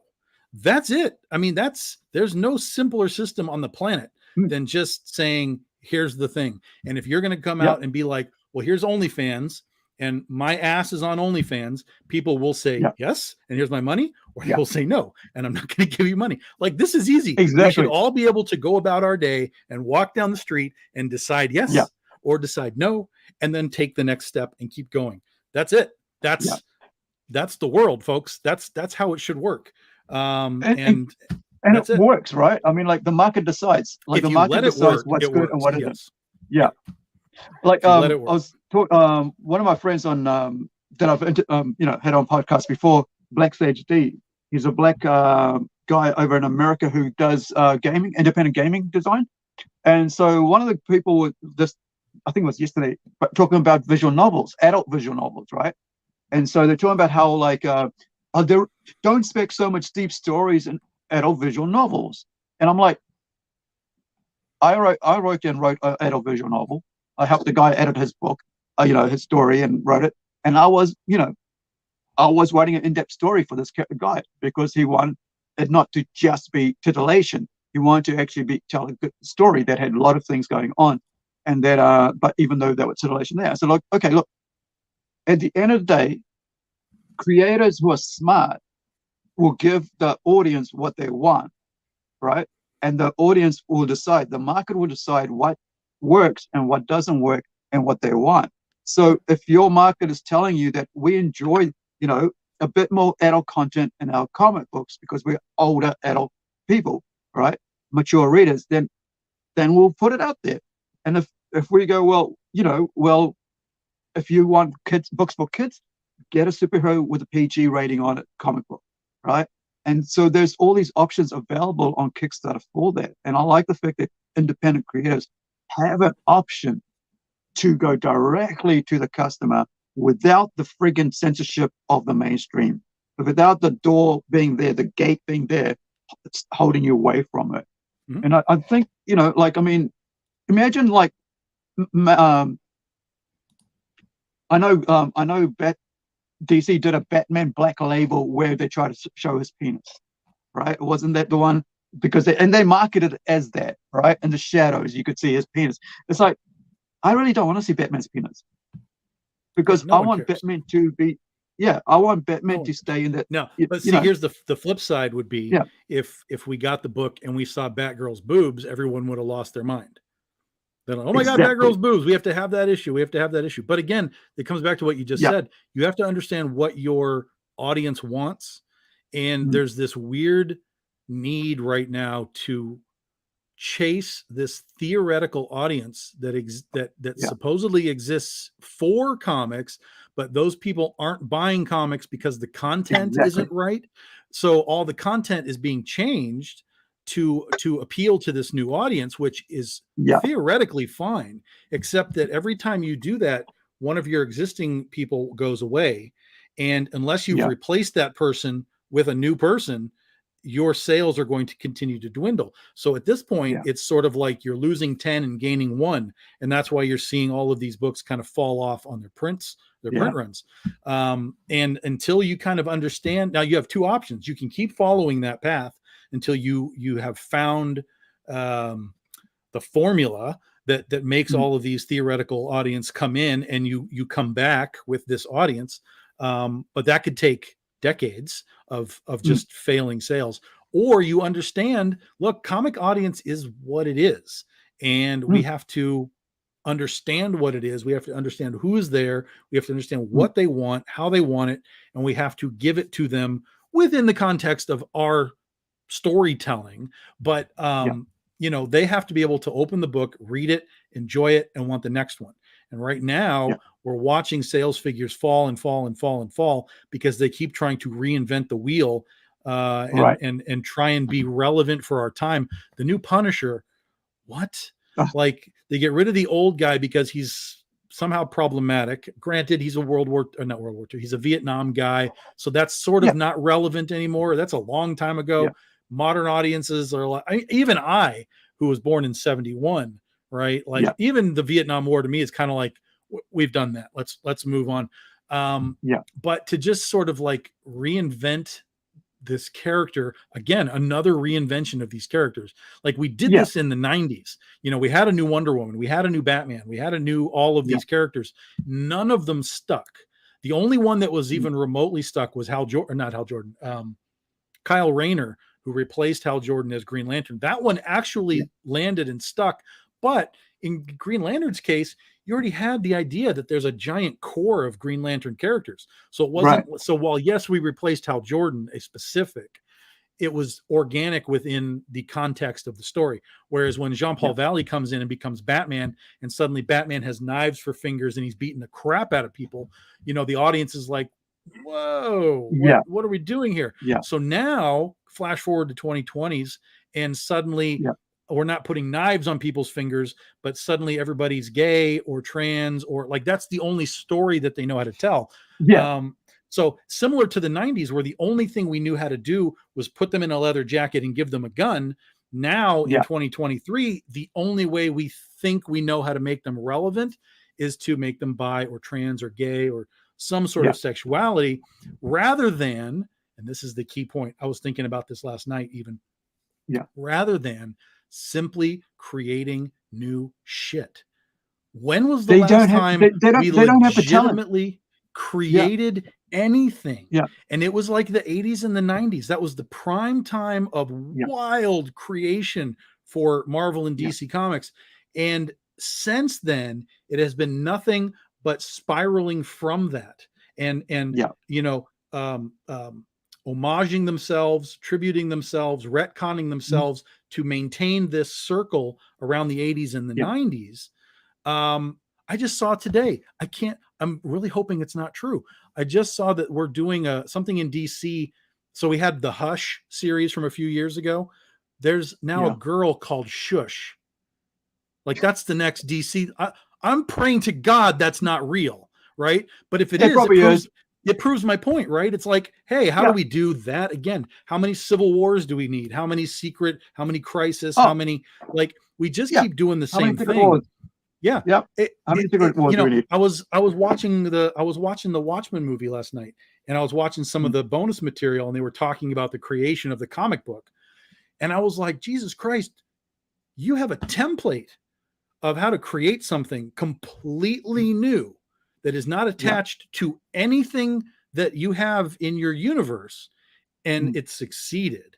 And yet, how do you use that and as something you go forward? You don't. You just sit with it for 30 years and you sell it, which is fine. People like it, sell it. But then you come into 2020s, and what do? You know, why don't we make a whole bunch more Watchmen shit that no one wants or asks for, rather than saying, how did he do that? How did he make a dozen new characters? And I'm not saying remake Watchmen, but I'm saying, how do you create a universe of characters that people give a shit about, that they don't know who they are, right? And it's almost like Marvel and DC have no idea how to do this. Like Image does it to a degree, because everybody's like this creator owned, like, I'm bringing my idea to you at Image Comics. Some work, some don't, whatever. But at Marvel and DC, like, there is no level of how do we make something, rather than how do we continue to sell the same thing again and again and again, just repackaged. How many Venoms can we have? How many Spider-Men can we have? How many, it's just, it's too much, too far. And that's another reason why people are leaving. Like, I don't want any of this stuff. Here's a thought, right? So if I'm a creator, right, and I'm going to go work for, for DC or whatever, that probably will never ever happen, because I love my shit, my universe that I'm creating, right? So I love that. But like, just say on the off chance, I wouldn't do anything new. Why? Because they'd own it. Sure. And that's the answer, right? That's where I was going, is the answer is this. But we also live in an age where now that is understood as this is problematic. And so guys like, for example, guys like Rob Liefeld have somehow managed to get their piece of the pie. So Deadpool, so I think going forward, a lot of contracts have more, I don't want to call it profit sharing, but you know what I mean? There's more connection to it. Like, hey, if this becomes $1 billion thing, you know, we'll kick you 10 grand, whatever. We'll get a 5% or 2% or 1 right. You'll get a point. You'll get a point. You'll get a point. So I think there's more of that now. But yes, you're not wrong. And that again leads to, why do you want to make your own stuff? Because you own it, you control it, you do whatever you want to do with it. If Critter becomes an animated series, it's because I made it happen. If Oz becomes a TV show, it's because I made it happen. You know, that's not to say that there's still bad situations in that regard. Like if you take something to Netflix and they want it, they don't license it. They buy it, they own it, and you are done. Here's your money, go away. We own it. So there's still problems in that regard. But at the very minimum, games, right? Yeah, but at the very minimum, you took it there and you got your 100K check, and you know, and at least you got that. But so that is the answer, and that's where we're talking about with indie comics is make your own stuff. Because listen, here's the thing. Let's say I sold it, right? Let's say Legend of Oz: The Wicked West, Netflix wants to make a TV show out of it. Awesome. Tell you what, give me $500,000. It's yours, because you know what? There's 100 other ideas up here. There's 100 other ideas up here. I'll go create something else, man. And now I get to say I'm the creator of the Legend of Oz TV show when I go to a Comic-Con, and I can now take that little cachet and push it forward as, look, this became a pop culture thing, not just a comic thing, and there's value in that too. I mean, like name recognition, right? Like, I mean, absolutely. You know, sure. I think this whole, like, if you look at 2014, I think it was 15 when they did everything female, right? When they changed everything around to female. You know, they had a Muslim Miss Marvel. They made like about 12 mini, you know, try to kickstart it 12 times, always failed. A character that had you know, that just nobody just really liked. And it was kind of like, and you know, didn't work. But like they were trying to push the racial identity of the character over more than thing. Now they changed her, they killed her, and now they're bringing her back as an X-Men savior, Messiah, right? Because nobody likes that. And you know, that's like one thing. Like I was like thinking, like somebody was saying, like, women don't want to have big hands. Really? I mean, who friggin', like, out of all your ideas, amazing. Right? Oh my God. All the ideas, out of all the ideas of creating a character, is you want to give the female a big hand. That's fantastic. You know, it was like, it just doesn't, like, how do you know, how did that work? Like, in your mind as a female, did you not think that you know, that would be the power? Like, even let's give her man hands. That's so funny. Like, that's really funny. It was weird to, you know, I just couldn't get past it when I heard that. I was like, I didn't even think about it. But look, the idea for being an independent creator is amazing, because like is in the simplest form, right? You get to create and own your own property, and you get to do with it what you want without somebody else telling you what you can do with it. Yeah, I was on Facebook the other day, and somebody had posted, he was posting something that he was designing or building or whatever. And people were kind of like, well, I don't know, I don't really like this, blah, blah, blah, whatever. And so he did another like rendition of it and kind of modified it. But then in the description, he said, I got a lot of flack from like, got a lot of flack from people saying that she wasn't diverse enough, that she wasn't this and she wasn't that or whatever. And so he changed her completely to appease the group, right? And so that pissed me off, because I was like, dude, that's not how creation works. And so I made a post where I posted the Mujay picture, right? And I was like, look, guys, create what the hell you want to create. Create it the way you want to create it. And you don't create it to appease a group. You create it to appease yourself, because that's what creating is. If then people, when you put it out there, like it, that's amazing. You've found Yeah. your niche of people who are like, that's fucking great. Yeah. But if you put it out there and people are like, well, why isn't she black, or why isn't she gay, or Yeah. why isn't she Asian, or why isn't she these things? Because she's not. Because there are Yeah. people Because who she's my exist in the thing, world you know? who aren't Yeah. those things, right? Mm. So I just made this post and I was like, by the way, I turned my superhero into a freaking cow, like just because I Yeah. wanted to. And the Mm. responses were great. People were like, dude, that's so funny, and whatever. Yeah. So always create it the way that you want it to be created, the way that you want Yeah. it to exist, the way that you want it to be visually appealing. And that's it. The only people you're Yeah. going to talk to about changing it is when Hollywood comes to you and says, here's a really big check, but we're going to change Yeah. your costume or whatever. And then you Yeah. decide if you want the check or not. Like, that's how it works. Otherwise, Yeah. screw trying to appease certain specific groups, Yeah. because you're going to appease this group and then this one's going to be pissed, and then you're going to appease them Yeah. and then this one's going to be pissed. So it's Yeah. a no-win scenario, right? It's the Kobayashi Maru. So the best thing Yeah. you can possibly do is just create what you want and just keep making it that way. And that's Yeah. it. Because like the whole thing here is you're creating for yourself first. Sure. And if somebody likes it, great. If somebody right. buys it, even better. Yeah. But you're really creating for yourself. You're not creating something that. Yeah, it's like we talked about earlier, right? There's guys that are just creating stuff and praying that Hollywood will give them a check. Like, that's their Yeah. goal. Here's a little story. Yeah. I'm going to do 5 issues. Woo! Into Yeah. the industry. Like, pay me some money. Like, they don't actually care about that concept. They're just trying to make a little extra money, which is fine. That's the way you want to do it. That's fine. That's a very real thing that you can do, is just selling options. Just sell options, make another idea, sell an option, make an idea. So it's a real thing. And so, like, the question that we have is are my stuff being pitched? Legend of Oz was almost a TV show. I mean, it was really close to being a TV show. But we got up to the top of the ladder and we ran into 2 dudes who will remain nameless. And one of the dudes was like, Westerns don't sell. And I was like, motherfucker, do you know your Hollywood history? Do you know do you know how much Western there is in Hollywood, even if it's not a horse? Like, Star Wars is a Western. Like, things are Westerns without even being Westerns. So what the hell are you talking about? Wait, hold on.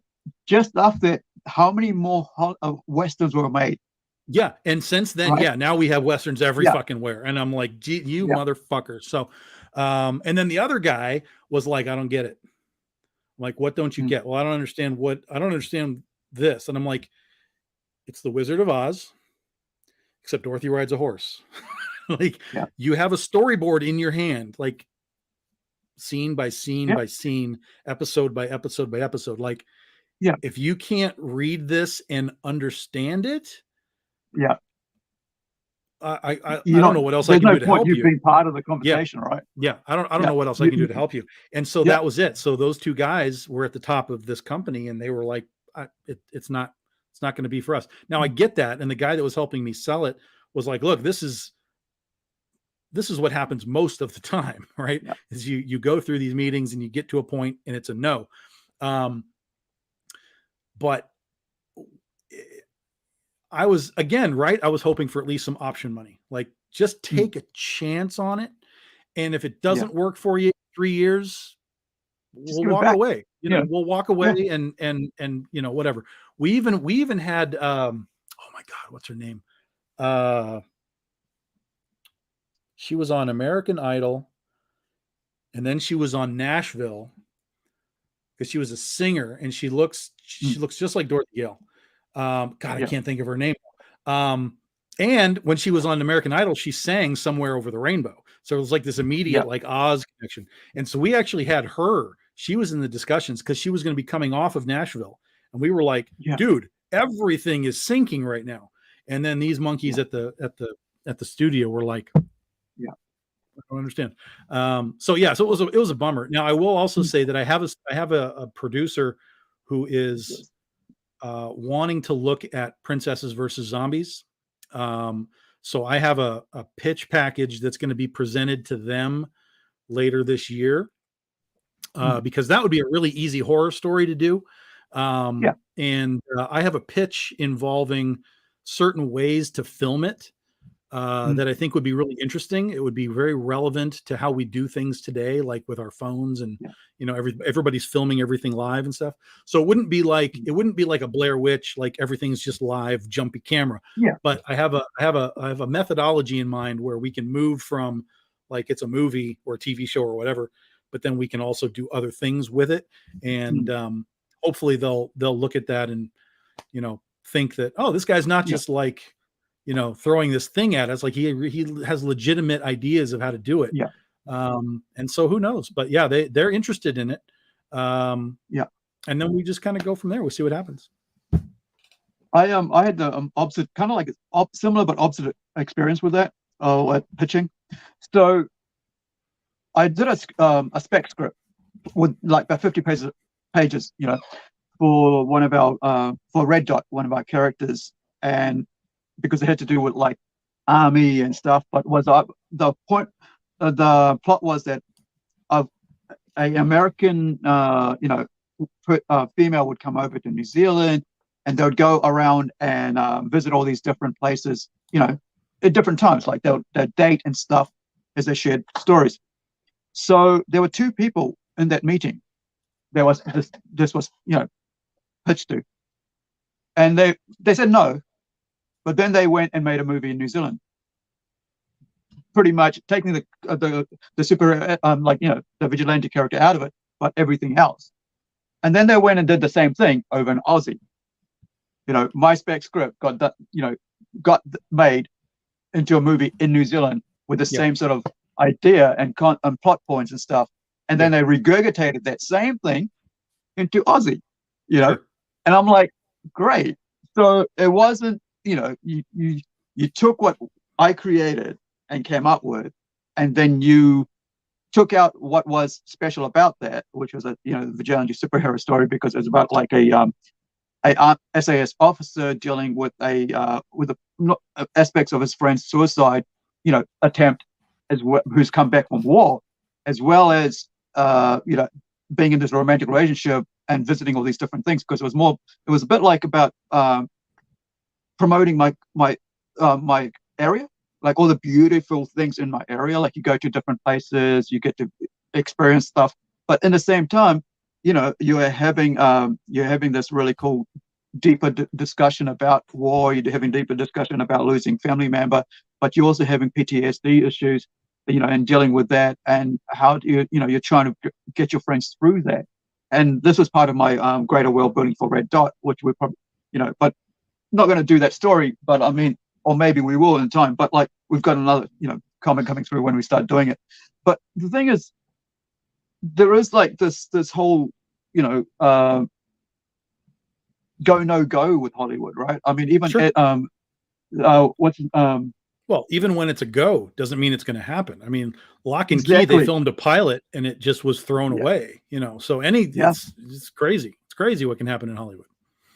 Yeah, I mean, Lucifer Storm was talking about one of his things that was going to be made, right? They had almost got it done, and then somebody, ruined the whole thing of it, and he ended up, having issues with that, and it almost broke him. I think he was saying like, I just didn't want to do comics anymore. And well, that's the good thing about doing comics, is even if Hollywood doesn't work, you just keep making comics. Exactly. Hey man, so thank you. We've gone over our mark, and I hope you guys enjoyed our conversation. Also, I think there's one more question here, and then we'll do a final word for Tom to talk about and give us a little final word at the end there. But animated. Also, I just want to thank you guys for watching. Please like and subscribe and share. There is a lot more coming, and there's a lot more behind us on our channel on YouTube. Check them out. There's so many amazing creators. So I'll get you to answer this question there. Yeah, for me, I personally don't really like animated stuff. I don't know what it is. Modern animation stuff, I can't stand it. But having seen things like the Invincible show on Amazon, you know, I can see how it can be done. I do like the Invincible show. So I think for me, honestly, it wouldn't matter, like, because I know that people like animation. So again, it's what is your audience like, right? So I think if we were to turn Critter into an animated series, I think it would do wonderfully well. I think if Oz was turned into a movie, I think it would be great. I think if Penny for Your Soul was pitched for a TV show, I think it would be great, like live action. So, you know, whatever Hollywood producer is watching, I'm open to whatever people want to do with the product and the IP. I don't think I would ever really restrict it to one or the other or whatever. But personally, I think that most of the stuff that I do would lend to live action very well. But Critter, in the superhero world, in the superhero realm of things, I think Critter would be a great animated series that you could just run forever. I think it would be sort of aimed for girls, right? Because it's the girl character. But anybody that knows Critter and knows the story, it's basically like Spider-Man.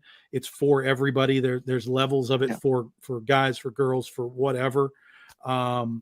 So, you know, I think there's a lot of good stuff that could be done with the cartoon. But again, if they want to do a live action, that's fine too. I'm happy to go any way they want to go. I was just thinking like Castlevania, you know, first two seasons of Castlevania, how well that was done as an animated series coming from like a gaming from adapted from a game. And that guy who it's an Indian guy who did it. I think God, I can't remember. Avi Shankar. You know, he's the one who put that together.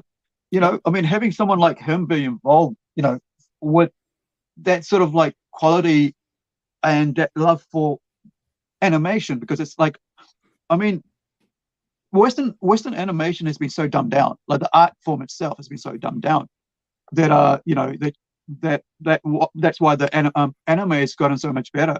One thing I do love about you know, animation when it comes to the difference between I think Marvel and DC is that you're able to do DC movies, animated movies. I enjoy that. They change it a bit, you know. Sometimes they lose a lot, you know. Sometimes, like, you know, Injustice, when they did Injustice, I thought that was friggin' wasted, right? That was wasted. They could have did a trilogy. That story could have been really fleshed out into a trilogy, and you would have had so much more in-depth, you know, stories in that, because Injustice is one of those really, really great storylines. You know, what happens? You know, what happens if, you know, Joker goes too far, and you just have this happen. And if you haven't read Injustice, I think you see what happens when fascism rules, right? When fascism takes over. If you still believe in the idea that fascism and communism is a good thing, just read Injustice. You know, and you know, and hey, why don't you talk to a person from, like, you know, from a communist country and find out the real, you know, what beauty it was like to be living under that. But I think, you know, I'm gonna have to go read Penny for Your Soul again. I just enjoy that book so much. But I'm also gonna have to check out Critter. Man, you know, it's been a joy talking to you, dude. It really has, and I'm just so glad I met the guy who wrote Penny for Your Soul. Like, seriously, it's an indie comic that I really enjoy. You know, and if you guys haven't read Penny for Your Soul, you know, it's kind of mature, teen plus, whatever. Oh yeah, sure. But it's, you know, if you want a good, enjoyable story, man, check that out. But also check out this Kickstarter that's on there. So I'm just going to pop that over there, and I'm going to have take myself out of this, and I'm going to let I'm going to mute myself. I'm going to let Tom here give his last words, and then we'll come back and say our goodbyes. I mean, one sec, and yeah, I mean, this has been cool. You know, the Big Dog Inc., the BD13 anthology, we have 2 weeks. So we end 2 weeks from tonight on the 7th. Yeah, we've already got over 200 backers. We're right on the edge of stretch goal number 4. I think we need, like, what, $600 or something. $500, less than $500. And we're at stretch goal number 4. So you get bonus items. We're adding content to the book itself. Oh, somebody actually just pledged, so we're down to $400 needed. Yeah, well, actually, we got two new backers, so we're at $400 needed to get to that next stretch goal. There's covers galore. If you just want the regular book, it's $15. That gets you the shipping, the whole thing. If you like the variants, everything's limited to 100 copies or less. And it's, we don't skimp on the art. Everything we do artistically is awesome. We try and write great stories. And that's it. That's the pitch. Go enjoy all the art.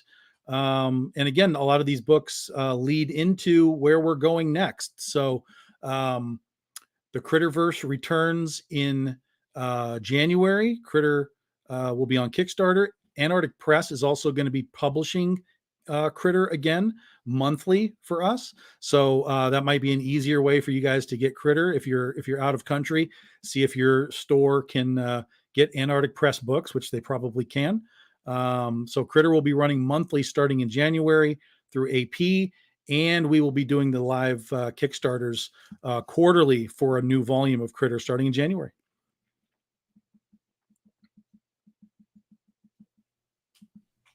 Right. Get me back in there. Thank you for that. And yeah, man, like this is like how much over your goal are you right now? I just can't see a little small print. Sorry, my bad.